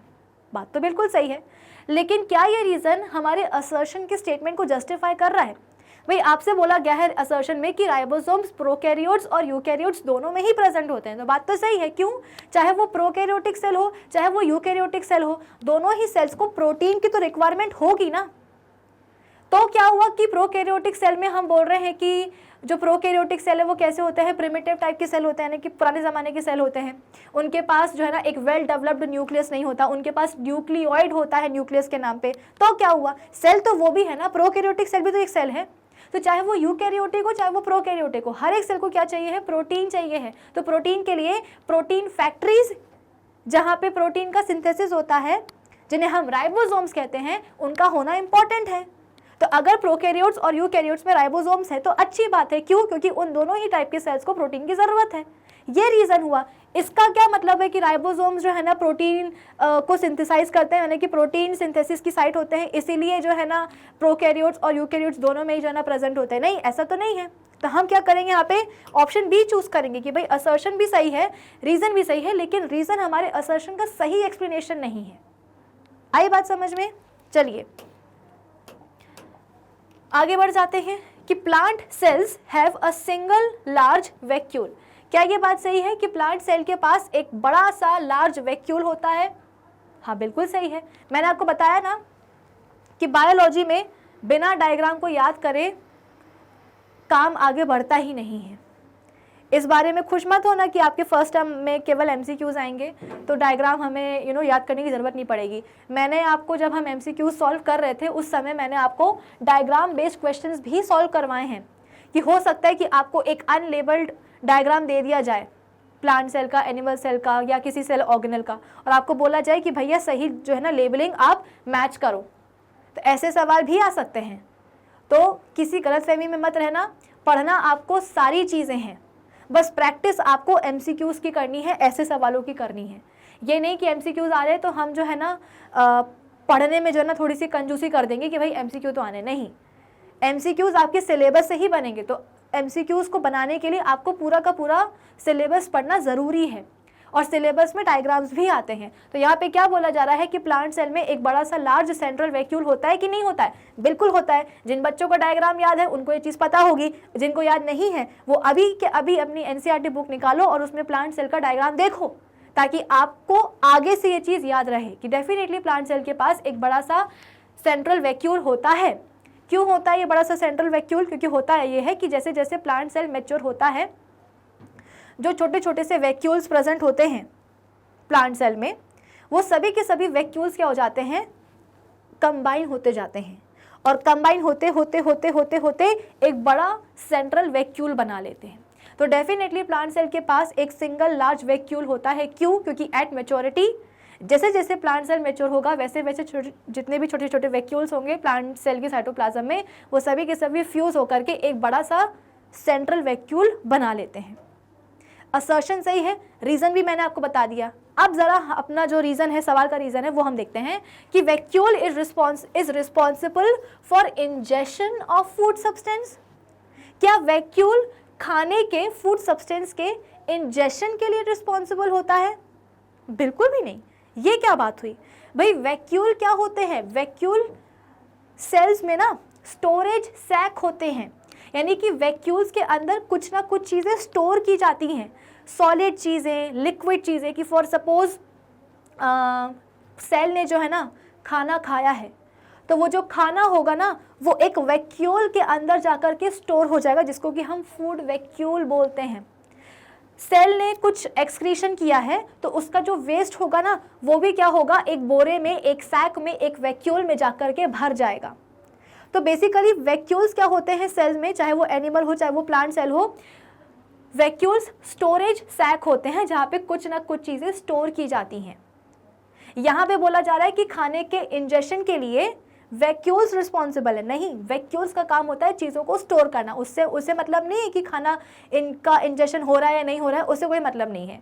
वैक्यूल का काम सिर्फ क्या होता है कि कुछ ना कुछ चीज़ों को स्टोर करना, वो स्टोरेज सैक होते हैं एनिमल या प्लांट सेल्स दोनों के ही।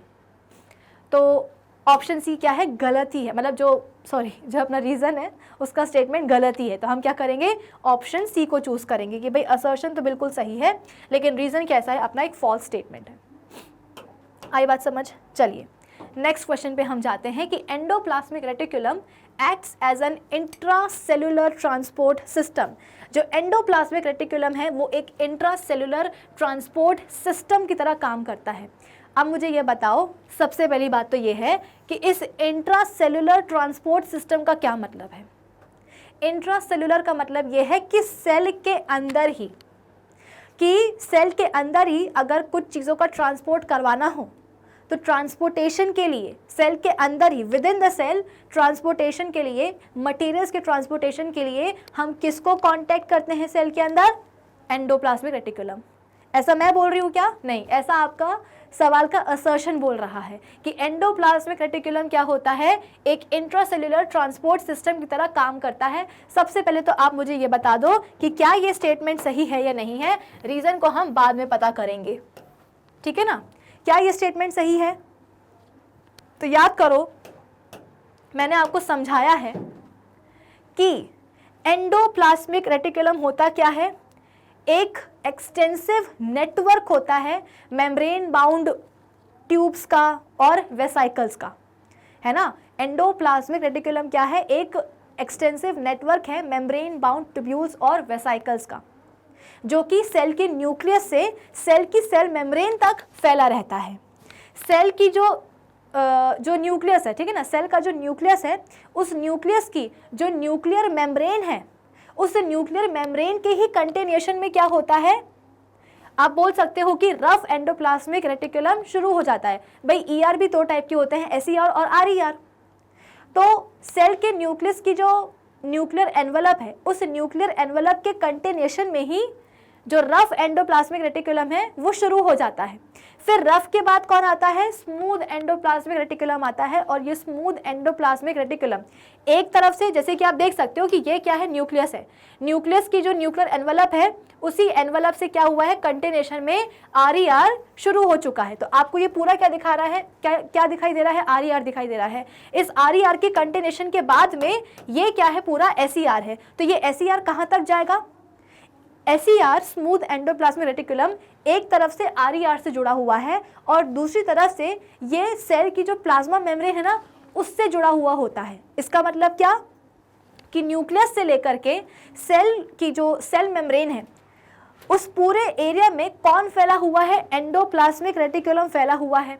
तो जब इतनी सारी चीज़ें फैली हुई हैं, जब एक पूरा का पूरा एंडोप्लाज्मिक रेटिकुलम फैला हुआ है न्यूक्लियस से लेकर के कहाँ, सेल मेम्ब्रेन तक, तो क्या होगा, सपोज इधर पे कोई एक मटेरियल है, यहाँ पे क्या है, एक मटेरियल है, इस मटेरियल को कहाँ जाना है, यहाँ से यहाँ जाना है, यहाँ से यहाँ जाना है।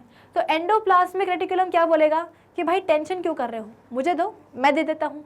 क्यों? क्योंकि मैं तो फैला हुआ हूँ ना, मैं तो पूरे सेल के साइटोप्लाज्म में क्या हुआ हूँ, फैला हुआ हूँ। तो अगर तुम्हें यहाँ से यहाँ जाना है, आओ मैं पहुँचा देता हूँ। सिमिलरली आप बोल सकते हो कि सेल के अंदर, जैसे कि मैंने आपको बताया कि न्यूक्लियस से लेकर के जो एंडोप्लाज्मिक रेटिकुलम है वो सेल की सेल मेम्ब्रेन तक फैला हुआ रहता है। अब न्यूक्लियस को कोई चीज़ चाहिए है, न्यूक्लियस के भी अपने कुछ पर्सनल काम होते हैं कि नहीं होते हैं, तो न्यूक्लियस से कुछ रॉ मटेरियल चाहिए है। अब ये रॉ मटेरियल कहाँ से मिलेगा न्यूक्लियस को, तो साइटोप्लाज्म से आपको अगर याद होगा तो मैंने आपको बताया था कि सेल का जो साइटोप्लाज्म होता है उसके पास हर तरह का रॉ मटेरियल होता है, ठीक है। तो क्या होगा, जैसे ही न्यूक्लियस को किसी चीज़ की ज़रूरत पड़ेगी रॉ मटेरियल की, तो साइटोप्लाज्म बोलेगा कि अरे सुनो, मैं हूँ ना, मेरे पास है। लेकिन मुद्दा ये है कि अब जाए कैसे जाए, तो एंडोप्लाज्मिक रेटिकुलम बोलेगा कि अरे भाई हम तो हैं, हम तो पड़े हुए हैं पूरे साइटोप्लाज्म में, हम पहुंचा देते हैं।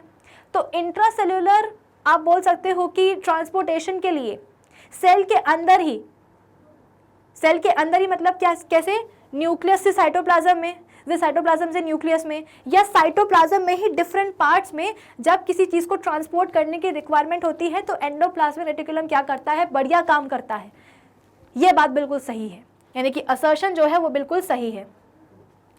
तो रीज़न भी मैंने आपको बता दिया है कि भाई पूरे में ऐसा फैला रहेगा, है ना। प्लस हम बोलते हैं कि जो एंडोप्लाज्मिक रेटिकुलम है वो तरह तरह की क्या करता है, वेसिकल्स बनाता है। फॉर एग्जाम्पल यहाँ पे जो आपका एंडोप्लाज्मिक रेटिकुलम है, ठीक है, ये जो रफ एंडोप्लाज्मिक रेटिकुलम है इसके सरफेस पे क्या है, बहुत सारे, इसको हम रफ क्यों बोल रहे हैं, RER को, क्योंकि इसके सरफेस के ऊपर बहुत सारे राइबोसोम्स प्रेजेंट है। SER को हम स्मूथ क्यों बोल रहे हैं, क्योंकि उसके ऊपर राइबोसोम्स प्रेजेंट नहीं है। तो क्योंकि राइबोसोम्स प्रेजेंट है RER के ऊपर, ये क्या करेगा, प्रोटीन को सिंथेसाइज करेगा। अब इस प्रोटीन को वेसाइकल में, एक मेम्ब्रेन में बांध करके, वेसाइकल में बांध करके साइटोप्लाज्म में छोड़ दिया जाता है। कौन छोड़ता है, देखो RER के सरफेस पे जो भी राइबोसोम्स हैं उनने प्रोटीन बनाया। अब ये प्रोटीन कहाँ जाएगा, एंडोप्लाज्मिक रेटिकुलम के ल्यूमेन में जाएगा। ल्यूमेन में क्या होगा, इस प्रोटीन को जो कि बनाया गया है उस प्रोटीन को पैक कर दिया जाएगा, एक मेम्ब्रेन में बांध दिया जाएगा, ट्रांसपोर्ट वेसाइकल बना दिया जाएगा, और इस ट्रांसपोर्ट वेसाइकल को अब सेल के साइटोप्लाज्म में छोड़ दिया जाएगा। कहाँ जाएगा ये प्रोटीन का vesicle, transport vesicle, Golgi apparatus के पास जाएगा। क्यों, क्योंकि गोल्जी बॉडी क्या करता है, चीज़ों को मॉडिफाई करता है, पैक करता है, सॉर्ट करता है। तो यहाँ पे जो ट्रांसपोर्ट वेसाइकल्स बन रहे हैं वो कौन बना रहा है, बेसिकली एंडोप्लाज्मिक रेटिकुलम बना तो रहा है। ना सिर्फ ट्रांसपोर्ट वेसाइकल, भाई सेल के बाहर भी तो कुछ चीजें जाती है ना, तो उसके लिए सेक्रेटरी वेसाइकल बनाए जाते हैं। कौन बनाता है, तो एंडोप्लाज्मिक रेटिकुलम ही बनाता है। तो जो भी प्रोटीन बना है RER के सरफेस पे, वो प्रोटीन जाएगा RER के कहाँ, ल्यूमेन में। ल्यूमेन से फिर उसको एक मेम्ब्रेन में पैक किया जाएगा, जिसको कि हम क्या बोलेंगे, ट्रांसपोर्ट वेसाइकल बोलेंगे। और इस ट्रांसपोर्ट वेसाइकल को कहाँ भेजा जाएगा, साइटोप्लाज्म में, और साइटोप्लाज्म से कहाँ जाएगा, गोल्जी बॉडी में, ताकि उसका मॉडिफिकेशन हो पाए, उसकी प्रॉपरली पैकेजिंग हो पाए। आई बात समझ में, तो ये बात बिल्कुल सही है। रीजन क्या बोल रहा है कि it transports products of the cell to the outside and RNA into the cytoplasm from nucleus. कि ये एंडोप्लाज्मिक रेटिकुलम करता क्या है कि ये प्रोडक्ट्स का ट्रांसपोर्ट करता है of the cell to the outside and RNA into the cytoplasm from nucleus. तो कुल मिलाकर के रीजन भी बिल्कुल सही कह रहा है कि असर्शन सही है, रीजन भी सही है कि भाई जो हमारा एंडोप्लाज्मिक रेटिकुलम है, जो ER है, वो क्या कर रहा है, प्रोडक्ट्स का ट्रांसपोर्ट कर रहा है। कहाँ से कहाँ, बाहर से, मतलब सेल के अंदर से सेल के बाहर जा रही चीज़ें ER के थ्रू, बताया ना मैंने, सेक्रेटरी वेसाइकल बनाए जाते हैं। इसके अलावा and RNA into the cytoplasm from nucleus. अब न्यूक्लियस से हम बोल रहे हैं कि RNA निकला है, ये RNA को कहाँ आना है, साइटोप्लाज्म में जाना है। कैसे जाएगा, तो ER के थ्रू जाएगा। तो कुल मिलाकर के रीजन सही है, असर्शन सही है। रीजन हमारे असर्शन को एक्सप्लेन भी कर रहा है। इसका मतलब क्या, यहाँ पे हम चूज करेंगे ऑप्शन A। आई बात समझ। चलिए नेक्स्ट क्या है कि lysosomes are known as suicidal bags of cells. क्या ये बात सही है? सबसे पहली बात तो यही देखो कि असर्शन सही है या नहीं है।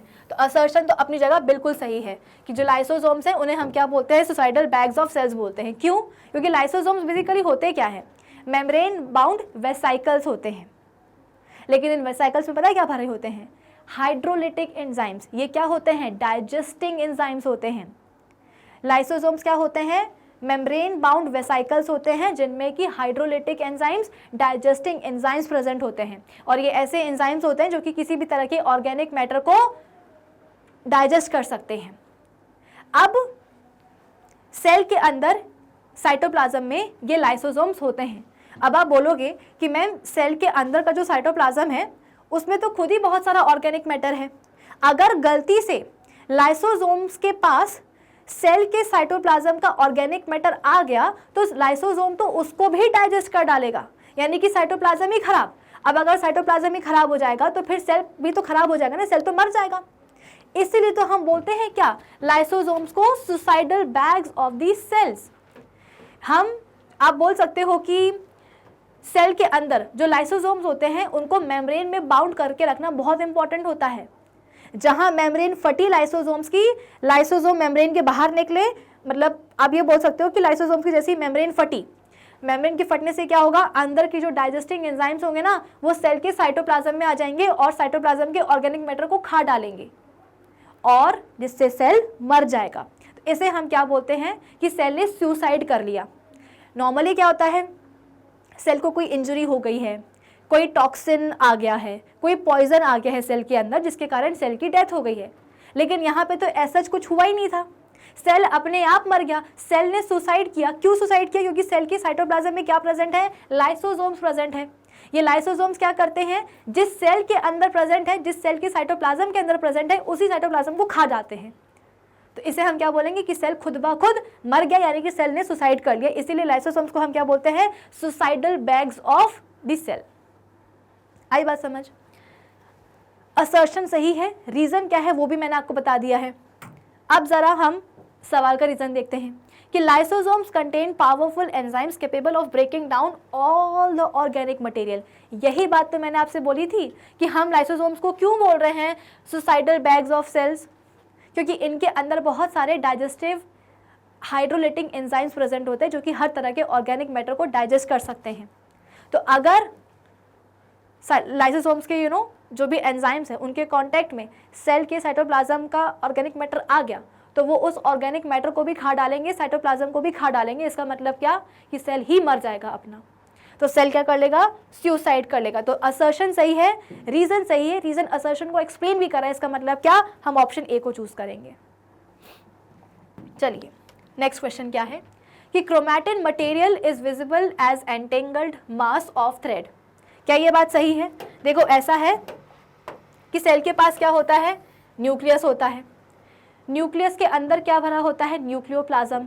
और न्यूक्लियोप्लाज्म के अंदर भी आपको जो है ना एक कुछ इस तरीके का थ्रेड लाइक नेटवर्क दिखाई देता है। जैसे ये पूरा क्या है, न्यूक्लियस है, ये क्या है, न्यूक्लियर एनवेलप है, ये पूरा क्या है, साइटोप्लाज्म है, मतलब सेल है, सेल की क्या है, सेल मेम्ब्रेन है, ये क्या है, पूरा साइटोप्लाज्म है, ये क्या है, पूरा न्यूक्लियोप्लाज्म है। तो न्यूक्लियोप्लाज्म में आपको क्या दिखाई देता है, थ्रेड लाइक नेटवर्क दिखाई देता है। ये क्या है, ऐसा लग रहा है कि पूरे थ्रेड का एक नेटवर्क है, डिफ्यूज्ड नेटवर्क है। और इस थ्रेड लाइक डिफ्यूज्ड नेटवर्क को ही हम क्या बोलते हैं, क्रोमैटिन मटेरियल बोलते हैं। तो क्या ये आपको सेल के न्यूक्लियस में दिखाई देता है?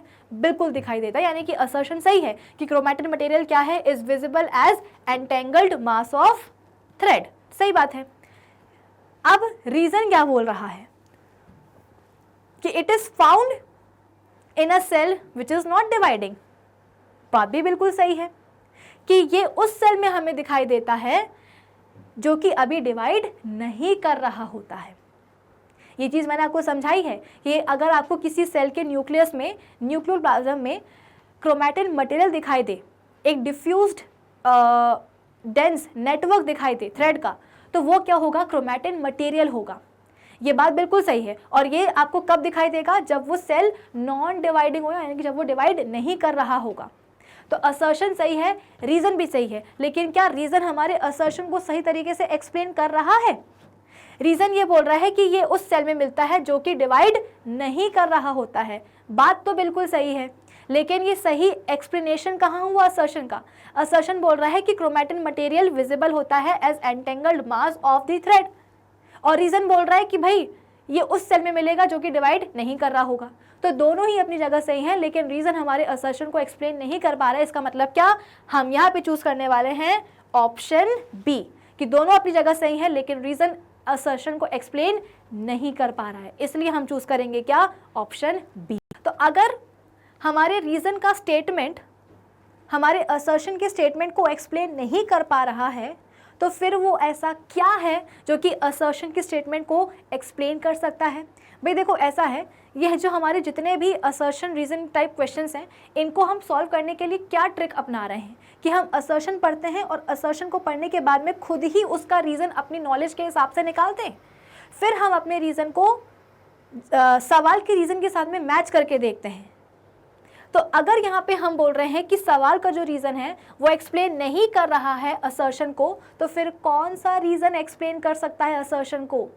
कि भाई अगर हम बोल रहे हैं कि आपको एक सेल में जो क्रोमैटिन मटेरियल है वो कैसे दिखाई दे रहा है, एंटेंगल्ड मास ऑफ थ्रेड के समान दिखाई दे रहा है, तो वो क्यों दिखाई दे रहा है? क्योंकि उस समय उस सेल में जो क्रोमैटिन मटेरियल है वो क्रोमोसोम्स में कंडेंस नहीं हुआ है। जब सेल डिवाइड नहीं कर रहा होता है तो उस सेल के न्यूक्लियस में जो क्रोमैटिन मटेरियल है ना, वो मस्त एक डिफ्यूज नेटवर्क ऑफ थ्रेड बना करके पड़ा होता है। आई बात समझ में कि जिस समय सेल डिवाइड नहीं कर रहा है उस समय सेल के अंदर जो न्यूक्लियस है, न्यूक्लियस में जो क्रोमैटिन मटेरियल है ना, वो थ्रेड का एक डिफ्यूज्ड, एक एंटेंगल्ड नेटवर्क बना करके पड़ा होता है। और जैसे ही सेल के डिवीजन की बात आती है तो क्रोमैटिन मटेरियल अलर्ट हो जाता है कि अरे अब तो सेल के डिवाइड होने का टाइम है। फिर क्या होगा कि क्रोमैटिन मटेरियल कंडेंस हो जाएगा, किसमें? क्रोमोसोम्स में। तो अगर आपको किसी सेल के न्यूक्लियस में chromatin material entangled mass of thread के समान दिखाई दे रहा है, तो क्यों दिखाई दे रहा है? क्योंकि उस समय क्रोमैटिन मटेरियल क्रोमोसोम्स में कंडेंस हुआ ही नहीं है। अगर कंडेंस हो जाता क्रोमोसोम्स में तो आपको ये ऐसा नज़र आता ही नहीं। ये बात बिल्कुल सही है कि हमें क्रोमैटिन मटेरियल ऐसा कब नज़र आता है? जब सेल क्या कर रहा हो, जब वो डिवीजन ना कर रहा हो। ये बात बिल्कुल सही है, लेकिन एक्चुअल रीज़न क्या यहाँ पे होने वाला है कि इस समय क्रोमैटिन मटेरियल कंडेंस नहीं हुआ है क्रोमोसोम्स में। उसने रॉड लाइक स्ट्रक्चर्स क्रोमोसोम्स नहीं बनाए हैं, इसीलिए वो ऐसा एंटेंगल्ड मास ऑफ थ्रेड के समान दिखाई दे रहा है। आई बात समझ में? तो पूरे की, जैसे कि मैं आपको बता रही हूँ कि पूरा जो है ना आपके नॉलेज का खेल है, आपके ज्ञान का खेल है कि आपने चैप्टर को कितना सीरियसली पढ़ा है। क्योंकि ये बातें आपको तभी समझ में आएंगी, असर्शन के रीज़न आप खुद ब खुद तभी समझ पाओगे, तभी सोच पाओगे जब आपको असर्शन समझ में आएगा, असर्शन का स्टेटमेंट समझ में आएगा। बिना समझे आप कैसे रीज़न निकालोगे भाई? अगर आपने गलत रीज़न सोचा है और सवाल में सही रीज़न दिया गया है तो आप क्या करोगे? अरे मैम ने बोला था कि आपका रीज़न सवाल के रीज़न के साथ में मैच होना चाहिए, नहीं हो रहा इसका मतलब क्या, हम ऑप्शन बी मार्क करके आएंगे। नहीं, ऐसा नहीं होता। आपको एक सही रीज़न सोचना होगा असर्शन का, तभी तो फिर आप जो है ना आप एनालाइज कर पाओगे कि सवाल में जो रीज़न दिया गया है वो सही है या नहीं है। तो इसके लिए आपको खुद पहले एक सही रीज़न सोचना पड़ेगा, तब जाकर के आप इन सवालों को सही कर पाओगे। खैर आगे बढ़ते हैं हम।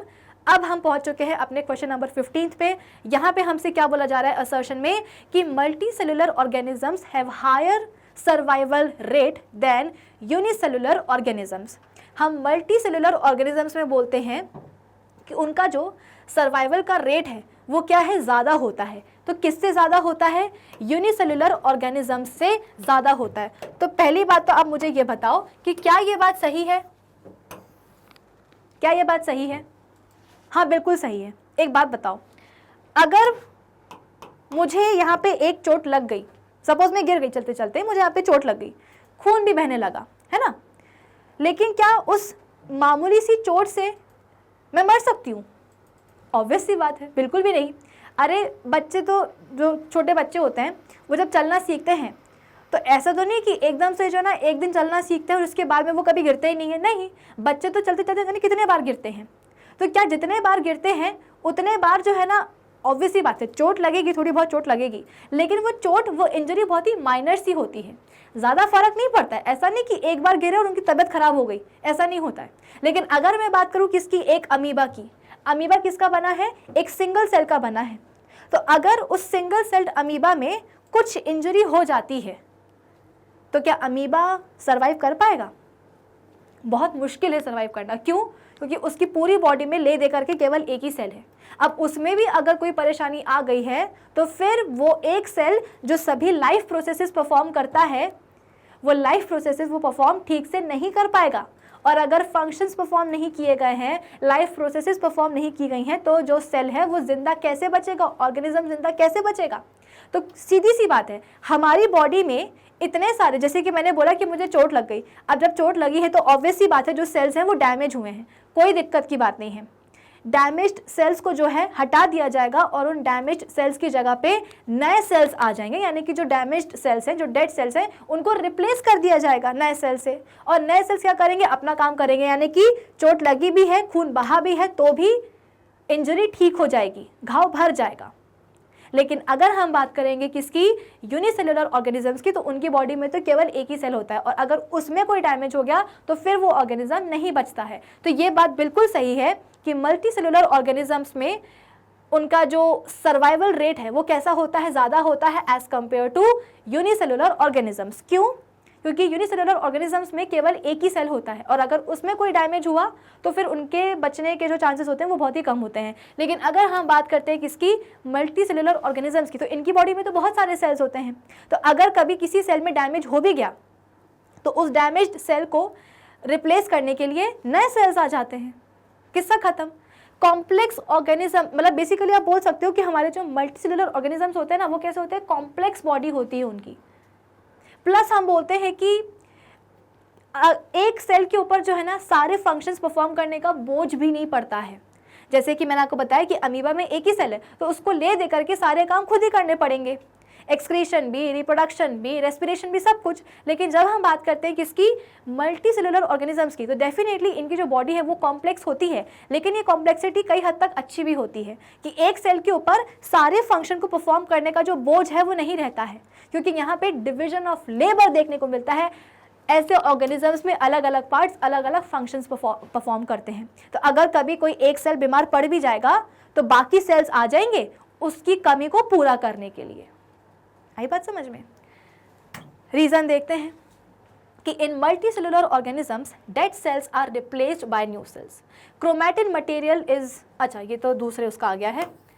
तो कुल मिलाकर के रीजन यहाँ पे क्या बोला गया है कि इन मल्टी सेलुलर ऑर्गेनिजम्स जो डेड सेल्स होते हैं उनको नए सेल से रिप्लेस कर दिया जाता है। बात तो बिल्कुल सही है। यही तो रीजन मैं आपको दे रही थी कि अगर मुझे चोट लग गई है, खून बहने लगा है, घाव हो गया है, तो कोई दिक्कत की बात नहीं है। जो डैमेज्ड सेल्स हैं, जो मर गए हैं सेल्स, उनकी जगह पे नए सेल आ जाएंगे और वो जगह ठीक हो जाएगी फिर से। उससे किसी ऑर्गेनिज्म की डेथ नहीं होगी, किसी इंसान की डेथ नहीं होगी। लेकिन अगर यूनिसेलुलर ऑर्गेनिज्म में एक सेल देखा जाए तो उनकी बॉडी में एक ही सेल होता है और अगर उसमें भी क्या हो गया, कोई डैमेज हो गया, कोई इंजरी हो गई, तो फिर तो बड़ी मुश्किल है ना। उस एक सेल को दूसरे किसी सेल के साथ में रिप्लेस करना पॉसिबल ही नहीं है। इसका मतलब क्या? रीज़न बिल्कुल सही है और रीज़न हमारे असर्शन को सही तरीके से एक्सप्लेन भी कर रहा है कि हम क्यों बोल रहे हैं कि मल्टी सेलुलर ऑर्गेनिजम्स का जो सर्वाइवल रेट है वो यूनिसेलुलर ऑर्गेनिज्म से कैसा होता है? ज़्यादा होता है, क्योंकि मल्टी सेलुलर ऑर्गेनिजम्स में डेड सेल्स को रिप्लेस कर दिया जाता है नए सेल से। तो जो ज़िंदगी है ऑर्गेनिजम्स की वो चलती जाती है, वो रुकती नहीं है। तो असर्शन सही है, रीज़न भी सही है और रीज़न हमारे असर्शन का सही तरीके से एक्सप्लेनेशन भी दे रहा है। इसका मतलब क्या कि यहाँ पे हम ऑप्शन ए चूज़ करेंगे। आई बात समझ? चलिए नेक्स्ट क्वेश्चन क्या है कि the plasma membrane is flexible. Plasma membrane के लिए यहाँ पे बोला गया है कि प्लाज्मा मेम्ब्रेन कैसी होती है? फ्लेक्सिबल होती है। क्या ये बात सही है? हाँ बिल्कुल सही है। हम सेल वॉल के लिए बोलते हैं कि सेल वॉल कैसी होती है? रिजिड होती है। लेकिन जो सेल की जो प्लाज्मा मेम्ब्रेन है वो कैसी होती है? फ्लेक्सिबल होती है। फ्लेक्सिबल क्यों हो रही है? तो ऑब्वियस सी बात है, जिन भी चीज़ों ने सेल मेम्ब्रेन को मिलके बनाया होगा, जो कॉम्पोजिशन होगा प्लाज्मा मेम्ब्रेन का, उस कॉम्पोजिशन के कारण ही प्लाज्मा मेम्ब्रेन के पास क्या है? फ्लेक्सिबिलिटी की एक प्रॉपर्टी है। जैसे कि हम बोल रहे थे कि जो हमारी सेल वॉल होती है वो कैसी है? परमिएबल होती है, फ्रीली परमिएबल होती है, यानी कि आसानी से चीज़ों को सेल के अंदर या बाहर जाने देती है, किसी चीज़ को रोकती टोकती नहीं है। क्यों? क्योंकि सेल वॉल के ऊपर क्या प्रेजेंट होते हैं? पोर्स और पिट्स प्रेजेंट होते हैं जिनके थ्रू चीज़ें अंदर या बाहर चली जाती हैं सेल से। तो अगर मैं बोल रही हूँ कि सेल वॉल कैसी है? फ्रीली परमिएबल है, तो वो क्यों परमिएबल है? क्योंकि सेल वॉल बनी ऐसी है, सेल वॉल का स्ट्रक्चर ऐसा है कि उस स्ट्रक्चर के कारण सेल वॉल के अंदर या बाहर कोई भी चीज़ें आ जा पाती हैं। तो जैसे यहाँ पे हम बोल रहे हैं कि सेल मेम्ब्रेन कैसी है? फ्लेक्सिबल है। तो वो फ्लेक्सिबल क्यों है? क्योंकि जिन चीज़ों ने सेल मेम्ब्रेन को बनाया होगा, जो कॉम्पोजिशन होगा सेल मेम्ब्रेन का, उस कॉम्पोजिशन के कारण ही सेल मेम्ब्रेन कैसी है? फ्लेक्सिबल है। तो हम सबको पता है कि सेल मेम्ब्रेन किसकी बनी होती है? लिपिड्स की बनी होती है और प्रोटीन्स की बनी होती है ना। लिपिड्स क्या करते हैं? दो आप बोल सकते हैं कि 2 लेयर्स बना देते हैं, जिसको हम बोलते हैं लिपिड बायलेयर बोलते हैं, है ना। प्लाज्मा में सेल मेम्ब्रेन, सेल वॉल बनी होती है किसकी, सेल्यूलोज की, और बाद में जो सेकेंडरी सेल वॉल डेवलप होती है उसके ऊपर हम बोलते हैं कि सुबेरिन और लिग्निन का डिपोजिशन होता है। लेकिन अगर हम बात करेंगे प्लाज्मा मेम्ब्रेन की, सेल मेम्ब्रेन की, तो वो किसकी बनी होती है, लिपिड्स की और प्रोटीन्स की, है ना। अगर आपको याद हो तो मैंने आपको बताया था कि सिंगर और निकलसन ने एक फ्लूइड मोज़ेक मॉडल दिया था सेल मेम्ब्रेन के स्ट्रक्चर को एक्सप्लेन करने के लिए, कि लिपिड की 2 लेयर प्रेजेंट होती है, जिसको कि हम लिपिड बायलेयर बोलते हैं। और ये लिपिड बायलेयर क्या करती है, एक एक विस्कस फ्लूइड बना देती है। मैं आपको अभी सेल मेम्ब्रेन का स्ट्रक्चर समझा रही हूँ कि सेल मेम्ब्रेन के स्ट्रक्चर को समझाने के लिए सिंगर और निकलसन ने एक मॉडल दिया था, फ्लूइड मोज़ेक मॉडल। उस मॉडल में बोला गया था कि लिपिड की 2 लेयर्स होती है, जिसको हम लिपिड बायलेयर बोलते हैं, और ये लिपिड बायलेयर एक विस्कस फ्लूइड बनाती है, और इस विस्कस फ्लूइड में, लिपिड बायलेयर में प्रोटीन्स क्या होते हैं, प्रेजेंट होते हैं, 2 टाइप के, एक्सट्रिंसिक और इंट्रिंसिक। इंट्रिंसिक हम बोलते हैं कि लिपिड बायलेयर में कंप्लीटली या पार्शियली धसे रहते हैं, और एक्सट्रिंसिक कैसे होते हैं, जो कि ऊपर ही ऊपर सुपरफिशियली लिपिड बायलेयर में प्रेजेंट होते हैं। तो 2 टाइप के protein, extrinsic and intrinsic. Intrinsic धसे होंगे कंप्लीटली या पार्शियली, और एक्सट्रिंसिक सुपरफिशियली लिपिड बायलेयर में प्रेजेंट होते हैं। आई बात समझ में। तो प्लाज्मा मेम्ब्रेन फ्लेक्सिबल क्यों है, क्योंकि जो लिपिड बायलेयर है ना, वो क्या कर रही है, एक विस्कस फ्लूइड बना रही है सेल मेम्ब्रेन में, जिसके कारण लिपिड जो प्लाज्मा मेम्ब्रेन है वो कैसी हो गई, फ्लेक्सिबल हो गई है। तो इन शॉर्ट, जिन चीज़ों की प्लाज्मा मेम्ब्रेन बनी है उस कॉम्पोजिशन के कारण ही क्या है, वो फ्लेक्सिबल है, फ्लेक्सिबिलिटी की प्रॉपर्टी है उसके पास। तो असर्शन सही है, रीजन मैंने आपको बता दिया है। अब हम देखते हैं कि हमारा रीजन सवाल की रीजन के साथ मैच करता है या नहीं, कि plasma membrane is made up of organic molecules called lipids and proteins. बात तो बिल्कुल सही है कि प्लाज्मा मेम्ब्रेन किसकी बनी होती है, ऑर्गेनिक मॉलिक्यूल्स, लिपिड्स और प्रोटीन्स की बनी होती है। और यही तो रीजन, मैंने भी तो आपको यही बताया था कि अगर प्लाज्मा मेम्ब्रेन के पास फ्लेक्सिबिलिटी की प्रॉपर्टी है तो क्यों है, क्योंकि वो जिस चीज़ की बनी है, जो कॉम्पोजिशन है, उस कॉम्पोजिशन के कारण ही प्लाज्मा मेम्ब्रेन के पास फ्लेक्सिबिलिटी की प्रॉपर्टी आई है। तो रीजन भी तो यही बोल रहा है कि भाई वो बनी है किसकी, लिपिड मॉलिक्यूल्स की और प्रोटीन्स की। लिपिड की बायलेयर क्या करती है, एक फ्लूइड, एक विस्कस फ्लूइड बनाती है जिसके ऊपर प्रोटीन्स प्रेजेंट होते हैं। अब जब कोई चीज़ फ्लूइड होगी तो फ्लेक्सिबल तो होगी ना। असर्शन सही, रीजन सही, इसका मतलब क्या, हम ऑप्शन ए को चूज करेंगे कि रीजन क्या कर रहा है, सही तरीके से एक्सप्लेन भी कर रहा है असर्शन को। आई बात समझ। चलिए आगे बढ़ जाते हैं। अब हम आगे, हमारे पास क्या है कि क्रोमोसोम्स कंटेन इंफॉर्मेशन, इसको हटाओ पहले। Chromosomes contain information for inheritance of characters from parents to generation. Chromosomes के पास क्या होती है, इनहेरिटेंस की इंफॉर्मेशन होती है, किस चीज़ की, इनहेरिटेंस ऑफ कैरेक्टर्स की, from parents to next generation. भाई आज के समय अगर हम अपने पेरेंट्स की जैसे दिखते हैं, हमारे कुछ फीचर्स हमारे माँ बाप से मिलते जुलते हैं, तो क्यों मिलते जुलते हैं, क्योंकि उनके जो क्रोमोसोम्स हैं, उन क्रोमोसोम्स पे आप बोल सकते हो कि कुछ इनहेरिटेंस की यूनिट्स थी, और वो इनहेरिटेंस की जो यूनिट्स हैं वही क्या हुई हैं, उनके बॉडी में से हमारी बॉडी में आई हैं। उन इनहेरिटेंस की यूनिट्स के पास क्या थे, उनके फीचर्स के कुछ इन्फॉर्मेशन थी। जैसे कि हम बोल रहे हैं कि मेरी जो आँखें हैं वो मेरे पापा जैसी हैं। ऐसा क्यों, क्योंकि पापा की आँखों का जो भी कैरेक्टर है वो कहाँ था, उनके जीन्स में था, और यही जीन्स उनकी बॉडी से मेरी बॉडी में आए हैं, और मेरी बॉडी में आकर के वो जीन्स एक्सप्रेस हो गए, जिसके कारण मेरी जो आँखें हैं वो पापा जैसी दिखती हैं। आई बात समझ में। तो यहाँ पे यही बोला जा रहा है कि जो क्रोमोसोम्स होते हैं उनके पास इंफॉर्मेशन होती है for inheritance of characters from parents to next generation. क्यों, क्योंकि क्रोमोसोम्स के पास क्या प्रेजेंट होते हैं, जीन्स प्रेजेंट होते हैं। जो मैं बोल रही हूँ ना कि क्रोमोसोम्स के अंदर क्या होते हैं, कुछ इनहेरिटेंस की यूनिट होती है, और वो इनहेरिटेंस की यूनिट क्या है, वो जीन्स ही हैं। कि सपोज अगर मैं बोल रही हूँ कि मेरी मम्मा की आंखों का कलर ब्लू है, पापा की आंखों का कलर ब्राउन है, और मेरी आंखों का कलर क्या है, आई कलर क्या है, ब्राउन है। तो ब्राउन क्यों है, क्योंकि पापा की आई कलर कैसी है, ब्राउन है। तो ब्राउन आई कलर का जो आप बोल सकते हो कि जो कैरेक्टर है, वो कैरेक्टर कहाँ था, जीन्स में था, पापा की जीन्स में था, और यही जीन्स कहाँ आए हैं, फादर से डॉटर में ट्रांसफ़र हुए हैं। और ये जीन्स मेरी बॉडी में आकर के एक्सप्रेस हो गए हैं, इसलिए मेरा भी आई कलर क्या हो गया है, ब्राउन हो गया है। तो किसी भी कैरेक्टर की जो इंफॉर्मेशन है वो कहाँ होती है, क्रोमोसोम्स के जीन्स में होती है। जीन्स क्या होती है, यूनिट ऑफ इनहेरिटेंस। ये जीन्स ही होती हैं जो कि पेरेंट्स से कहाँ आती हैं, ऑफस्प्रिंग में आती हैं। तो बात तो बिल्कुल सही है कि क्रोमोसोम्स के पास क्या है, इंफॉर्मेशन है for inheritance of characters from parents to next generation. क्यों, क्योंकि क्रोमोसोम्स के पास क्या प्रेजेंट होती है, क्या प्रेजेंट है, जीन्स प्रेजेंट है। उनको हम हेरिडिटरी यूनिट्स भी कहते हैं, यूनिट ऑफ इनहेरिटेंस भी बोलते हैं। तो क्योंकि क्रोमोसोम्स के पास जीन्स है, इसीलिए उनके पास क्या है, कैरेक्टर्स के इनहेरिटेंस की इंफॉर्मेशन है। जीन्स का प्रेजेंस होना बहुत इंपॉर्टेंट है। रीजन देखते हैं कि chromosomes are composed of DNA and protein. बात तो सही है, क्रोमोसोम्स किसके बने होते हैं, डीएनए और प्रोटीन के बने होते हैं।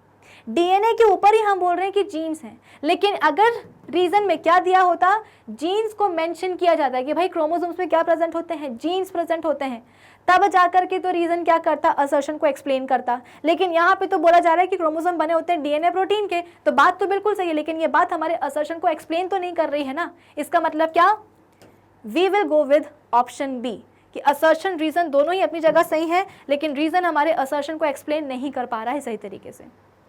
आई बात समझ में? चलिए आगे बढ़ते हैं। Vacuoles provide turgidity and rigidity to plant cell. Vacuoles जो होते हैं वो, जैसे कि मैंने आपको बताया था थोड़ी देर पहले कि प्लांट में क्या होता है, प्लांट सेल में कि बहुत सारे छोटे छोटे वैक्यूल्स फ्यूज होकर के एक बड़ा सेंट्रल वैक्यूल बनाते हैं। तो उस बड़े से सेंट्रल वैक्यूल के कारण प्लांट सेल को क्या मिलती है, टर्जिडिटी और रिजिडिटी। रिजिडिटी का मतलब क्या है, एक कठोरता मिलती है किसको, प्लांट सेल को। और टर्जिडिटी का मतलब क्या है कि वैक्यूल, मतलब इसका मतलब ये होता है टर्जिडिटी का कि जो प्लांट सेल है वो कैसा रहता है, फूला हुआ रहता है, स्वॉलन होता है। तो प्लांट सेल क्यों फूला हुआ है, क्योंकि उसके अंदर वैक्यूल है, सेंट्रल वैक्यूल है। क्या ऐसा मैं बोल रही हूँ, नहीं, ऐसा आपका असर्शन का स्टेटमेंट बोल रहा है। रीजन को अभी हम छुपा लेते हैं कि वैक्यूल प्लांट सेल के अंदर जो होते हैं वो प्लांट सेल को टर्जिडिटी और रिजिडिटी प्रोवाइड करते हैं। क्या ये बात सही है? हाँ बिल्कुल सही है भाई। जो प्लांट सेल का जो सेंट्रल वैक्यूल होता है ना, वो सेल की 50 से 90% तक वॉल्यूम ऑक्यूपाई करके रखता है। प्लांट सेल का जो सेंट्रल वैक्यूल है वो इतना बड़ा होता है कि उसके प्रेजेंस के कारण जो बेचारा प्लांट सेल का न्यूक्लियस होता है ना, वो भी हम बोलते हैं कि साइड में जाके शिफ्ट हो जाता है। इसका मतलब क्या कि प्लांट सेल में सेंट्रल वैक्यूल सेल की 50 से 90% वॉल्यूम ऑक्यूपाई करके रखता है। और इस वैक्यूल में होता क्या है, सेल सेप। सेल सेप में हम बोलते हैं कि गैसेस होती हैं like oxygen, carbon dioxide, minerals होती हैं, शुगर होते हैं, ऑर्गेनिक एसिड्स वगैरह होते हैं, यानी कि कुल मिलाकर के बहुत सारा सेल सेप भरा होता है किसमें, इस सेंट्रल वैक्यूल में। तो इस सेल सेप के कारण जो कि भरा हुआ है सेंट्रल वैक्यूल में, तो इस सेंट्रल वैक्यूल के कारण प्लांट सेल को एक रिजिडिटी मिलती है, प्लस इस सेल सेप के कारण ही प्लांट सेल फूला हुआ रहता है, स्वॉलन होता है। अदरवाइज क्या होगा, सेल पिचक जाएगा, प्लांट सेल एकदम पिचक जाएगा। अगर प्लांट सेल के पास सेंट्रल वैक्यूल ना हो, उसका सेल सेप ना हो, तो प्लांट सेल बिल्कुल ऐसे चिपक जाएगा। अगर आपको प्लांट सेल का स्ट्रक्चर याद हो तो वो कुछ ऐसा होता है। मैंने आपको बताया ना कि बिना डायग्राम के आप कुछ नहीं कर सकते हो बायोलॉजी में, ठीक है। कुछ इस तरीके से, ये तो ये आपका बोल सकते हो, एक और मैं मेम्ब्रेन बना देती हूँ, ये ठीक है। तो ये पूरा क्या है आपका, ये पूरा है सेंट्रल वैक्यूल। ये क्या है, पूरा सेंट्रल वैक्यूल।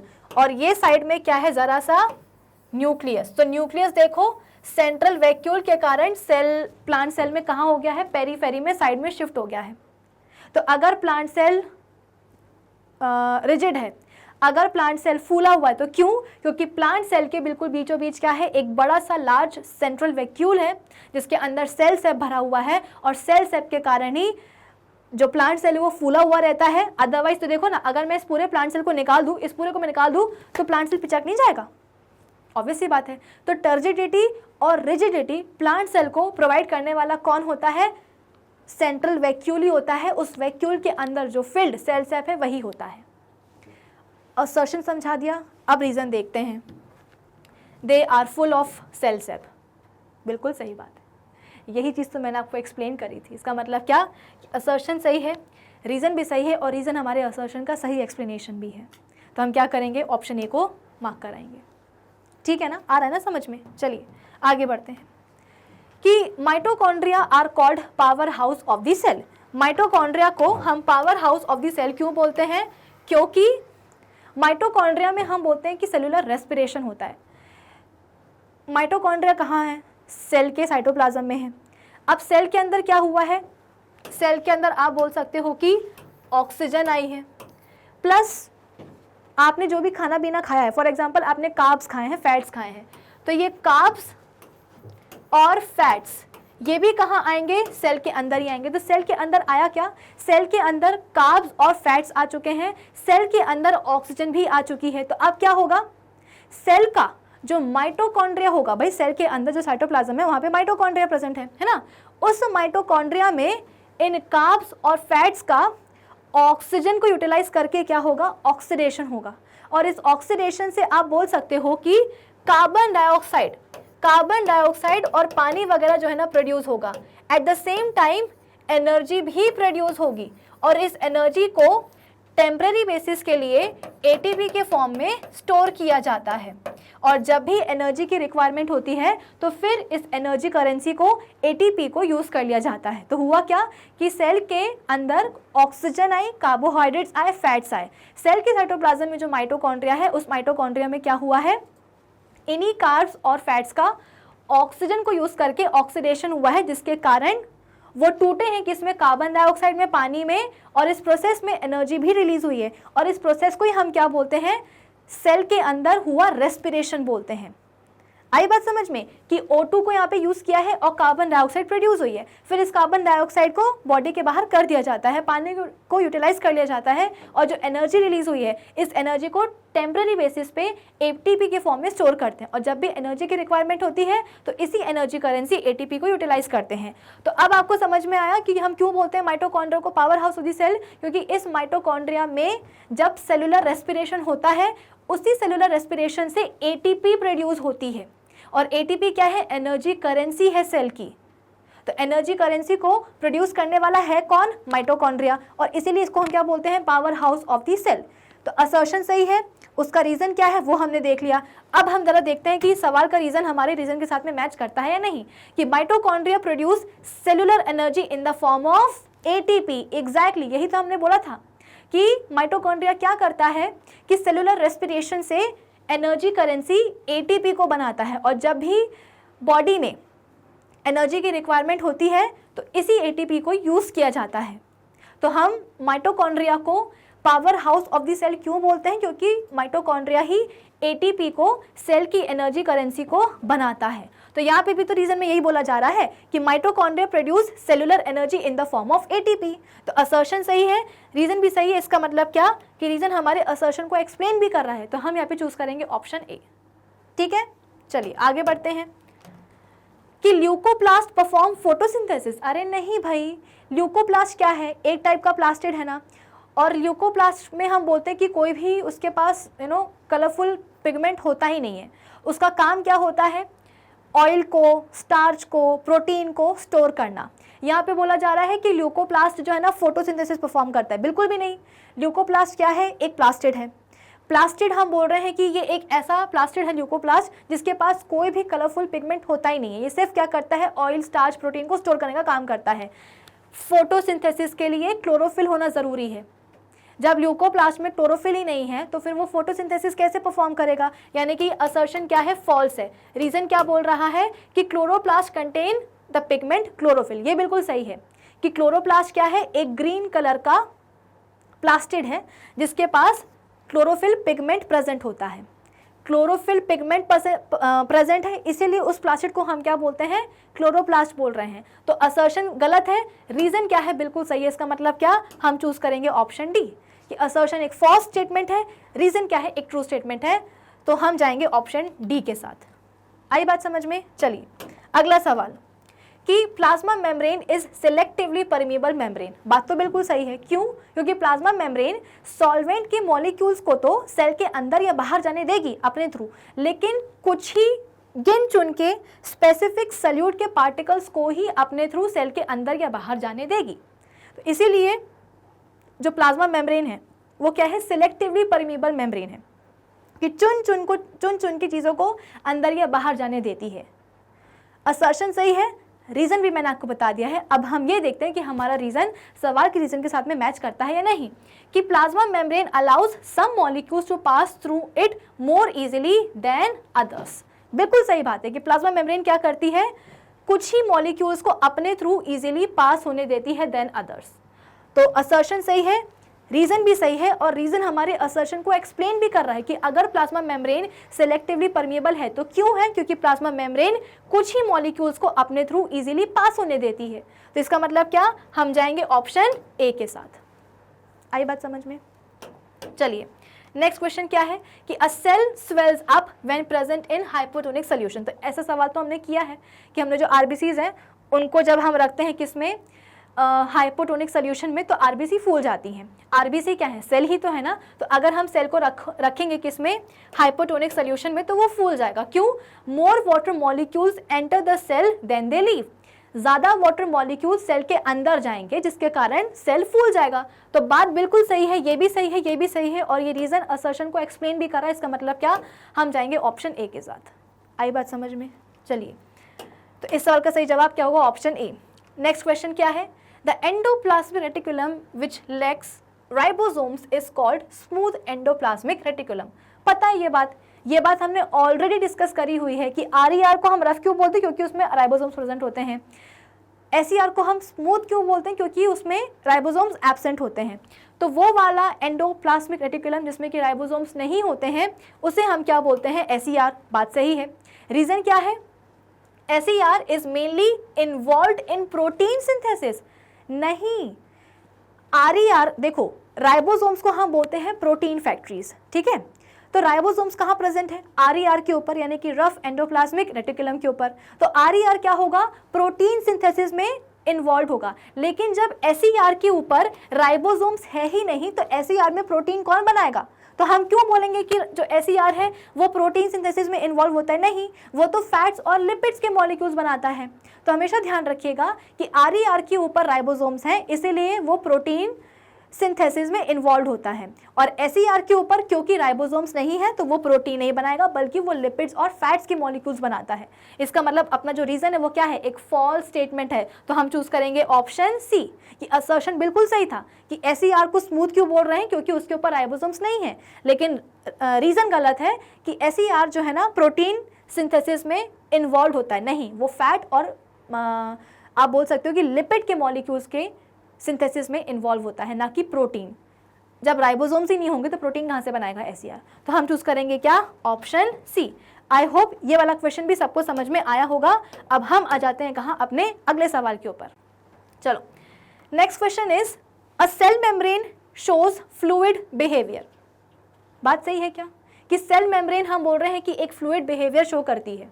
ये भी वही वाला सवाल आ रहा है दिमाग में, है ना, कि जो सेल मेम्ब्रेन है वो क्या है, फ्लेक्सिबल है नेचर में। क्यों है फ्लेक्सिबल, क्योंकि जिस चीज़ों की वो बनी है, जो उसका कॉम्पोजिशन है, उस कॉम्पोजिशन के कारण ही क्या है, उसके पास फ्लेक्सिबिलिटी की प्रॉपर्टी है।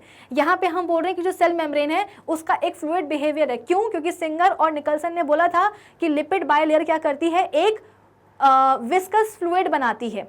तो विस्कस फ्लूइड बायलेयर के कारण ही, लिपिड बायलेयर के कारण ही जो सेल मेम्ब्रेन है उसकी क्या होती है, एक फ्लूइड बिहेवियर होता है। रीजन क्या बोल रहा है कि a membrane is mosaic of lipids and proteins. बिल्कुल सही है, यानी कि असर्शन सही है, रीजन भी सही है, और रीजन हमारे असर्शन का सही एक्सप्लेनेशन भी है, यानी कि हम जाएंगे ऑप्शन ए के साथ। चलिए नेक्स्ट क्वेश्चन क्या है कि mitochondria and chloroplast are semi autonomous organelles. क्या ये बात सही है, हाँ बिल्कुल सही है।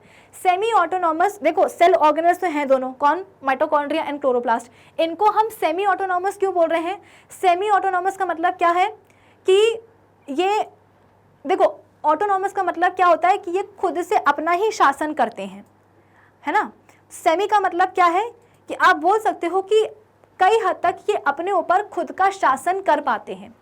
वैसे देखा जाए तो सेल में जितनी भी चीज़ें होती हैं उन सबको कंट्रोल कौन करता है, सेल का न्यूक्लियस करता है। लेकिन जब हम बात करते हैं माइटोकॉन्ड्रिया की और क्लोरोप्लास्ट की, अगर मैं बात करूं किसकी, स्पेशली माइटोकॉन्ड्रिया की, तो माइटोकॉन्ड्रिया तो क्या होता है, खुद ही को जो है ना रेप्लिकेट कर लेता है। क्यों, क्योंकि माइटोकॉन्ड्रिया और क्लोरोप्लास्ट दोनों में ही क्या होते हैं, उनके खुद के डीएनए, आरएनए, राइबोसोम्स और एंजाइम्स प्रेजेंट होते हैं।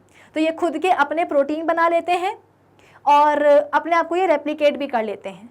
आई बात समझ में? तो हम माइटोकॉन्ड्रिया और क्लोरोप्लास्ट को सेमी ऑटोनॉमस सेल ऑर्गेनल्स क्यों बोल रहे हैं? क्योंकि कई हद तक ये अपने आप पे खुद पे अपना क्या करते हैं, शासन चला लेते हैं, अपने आप को खुद ये रेगुलेट कर लेते हैं। जैसे कि माइटोकॉन्ड्रिया है, वो खुद को रेप्लिकेट करेगा। क्यों करेगा? क्योंकि उसके पास उसका खुद का DNA, RNA, protein, enzymes, ribosomes सब प्रेजेंट होते हैं। सेम गोज विद क्लोरोप्लास्ट कि उसके पास भी डीएनए, आरएनए, उसका खुद क्या, क्लोरोप्लास्ट का खुद का क्या होता है, डीएनए, आरएनए, राइबोसोम्स, एंजाइम्स सब प्रेजेंट होता है। तो ये खुद रेप्लिकेट भी कर लेते हैं और अपना प्रोटीन खुद ही बना लेते हैं, इसीलिए इनको हम क्या बोलते हैं, सेमी ऑटोनॉमस सेल ऑर्गेनल्स। अब रीजन देखते हैं कि हमारा जो रीजन है वो सवाल के रीजन के साथ में मैच कर भी रहा है या नहीं। कि they are formed by division of pre existing organelles and contain DNA but lack protein synthesizing machinery. अभी तो मैंने बोला कि इन लोगों के पास क्या प्रेजेंट होते हैं, इनके खुद के राइबोसोम्स प्रेजेंट होते हैं, एंजाइम्स प्रेजेंट होते हैं, जिसके कारण ये अपने खुद के जो ना प्रोटीन बना लेते हैं। यहाँ पे क्या बोला जा रहा है कि they are formed by division of pre existing organelles and contain DNA but lack protein synthesizing machinery. नहीं, इनके पास होते हैं राइबोसोम्स। इसका मतलब क्या, रीजन अपना गलत है। तो हम क्या करेंगे, ऑप्शन सी को चूज करेंगे। आई बात समझ में? इन्हें हम सेमी ऑटोनॉमस ऑर्गेनल्स क्यों बोल रहे हैं? क्योंकि इनके पास डीएनए, खुद के डीएनए, आरएनए, राइबोसोम्स, एंजाइम्स सब प्रेजेंट होते हैं। ये अपने लिए प्रोटीन खुद ही बना लेते हैं। माइटोकॉन्ड्रिया तो खुद को खुद ही क्या कर लेगा, रेप्लिकेट कर लेता है, किसी की जरूरत नहीं पड़ती उसको। इसीलिए इनको हम क्या बोल रहे हैं कि कई हद तक ये अपने ऊपर खुद ही शासन कर लेते हैं। आई बात समझ? चलिए अगला सवाल कि the process of cell division by which cells divide for growth is called mitosis. सही बात है। ग्रोथ के लिए भाई अगर हम बोल रहे हैं, जैसे कि मैंने आपको बताया कि सेशन की स्टार्टिंग में मैंने आपको बताया था कि हमारे पास क्या है, एक जाइगोट है। जाइगोट से एक कंप्लीट फीटस डेवलप हो जाता है। कैसे? तो जाइगोट में हम बोलते हैं कि नंबर ऑफ डिविजन्स होते हैं। नंबर ऑफ डिविजन्स में क्या होता है कि नंबर ऑफ सेल्स बढ़ते हैं। तो अगर नंबर ऑफ सेल्स बढ़ रहे हैं, इसका मतलब क्या कि ऑर्गेनिज्म की बॉडी की ग्रोथ हो रही है। तो ग्रोथ के लिए जो सेल डिवीजन होते हैं उन्हें हम क्या बोलते हैं, माइटोसिस बोलते हैं। बात बिल्कुल सही है। सेल डिवीजन दो टाइप के होते हैं, माइटोसिस एंड मियोसिस। ठीक है, माइटोसिस कब होता है, जब बॉडी की ग्रोथ हो रही होती है, तो उस समय जो सेल डिवीजन होता है उसे हम बोलते हैं क्या, माइटोसिस। और रीजन क्या बोला गया है कि इट प्रोड्यूसेस 4 न्यू सेल्स। नहीं भैया, माइटोसिस में क्या होता है, अगर एक सेल डिवाइड करता है तो वो दो डॉटर सेल्स जो कि कैसे होते हैं, आइडेंटिकल होते हैं, वो बनाता है। आई बात समझ में? अगर आपके पास एक सेल है और अगर उसमें क्या हो रहा है, माइटोसिस हो रहा है, तो माइटोसिस के बाद में आपको 2 नए डॉटर सेल्स मिल जाते हैं जो कि कैसे होते हैं, आइडेंटिकल होते हैं अपने पेरेंट सेल के। वो तो मियोसिस होती है जिसमें कि 4 नए डॉटर सेल्स बनते हैं, जिसमें कि जो क्रोमोसोम नंबर है वो क्या हो जाता है, आधा हो जाता है ना। अगर पेरेंट सेल में 2n क्रोमोसोम नंबर है तो डॉटर सेल्स में n आ जाता है। तो मियोसिस में हम बोलते हैं कि जो क्रोमोसोम का नंबर है वो हाफ हो जाता है पेरेंट सेल से और 4 डॉटर सेल्स बनती हैं।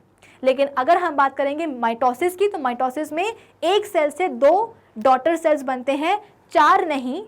और प्लस वो जो 2 डॉटर सेल्स होंगे वो कैसे होंगे, आइडेंटिकल होते हैं, उनमें वही नंबर ऑफ क्रोमोसोम्स होते हैं जो कि पेरेंट सेल में होते हैं। अगर 2n है तो बच्चों में भी 2n ही आएगा। यानी कि रीजन क्या है, गलत है, फॉल्स है। इसका मतलब क्या, हम चूज करेंगे ऑप्शन सी। आई बात समझ? तो भाई इस सेशन के लिए इतना ही।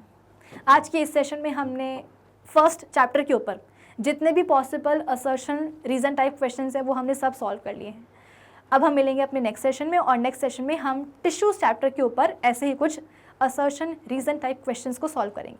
तब तक आप क्या करेंगे, आप हमारी जो वेबसाइट है, ऑफिशियल वेबसाइट, वो विजिट कर सकते हो magnetbrains.com, जहाँ पे मतलब जैसे ही आप उसको विजिट करोगे आपके सामने आएगा ये वाला पेज जहाँ पे लिखा रहेगा India's number 1 100% free online education platform.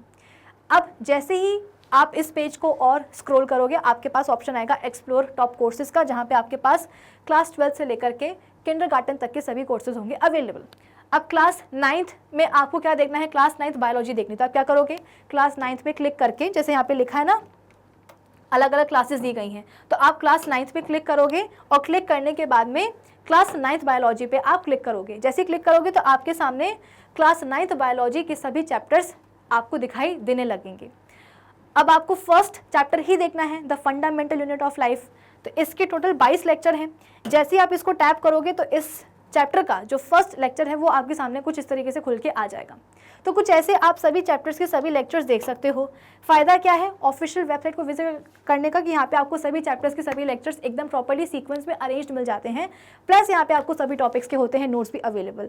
So do visit our official website. कौन सी वाली? यही वाली, magnetbrains.com। Till then keep learning with Magnet Brains. Thank you for watching.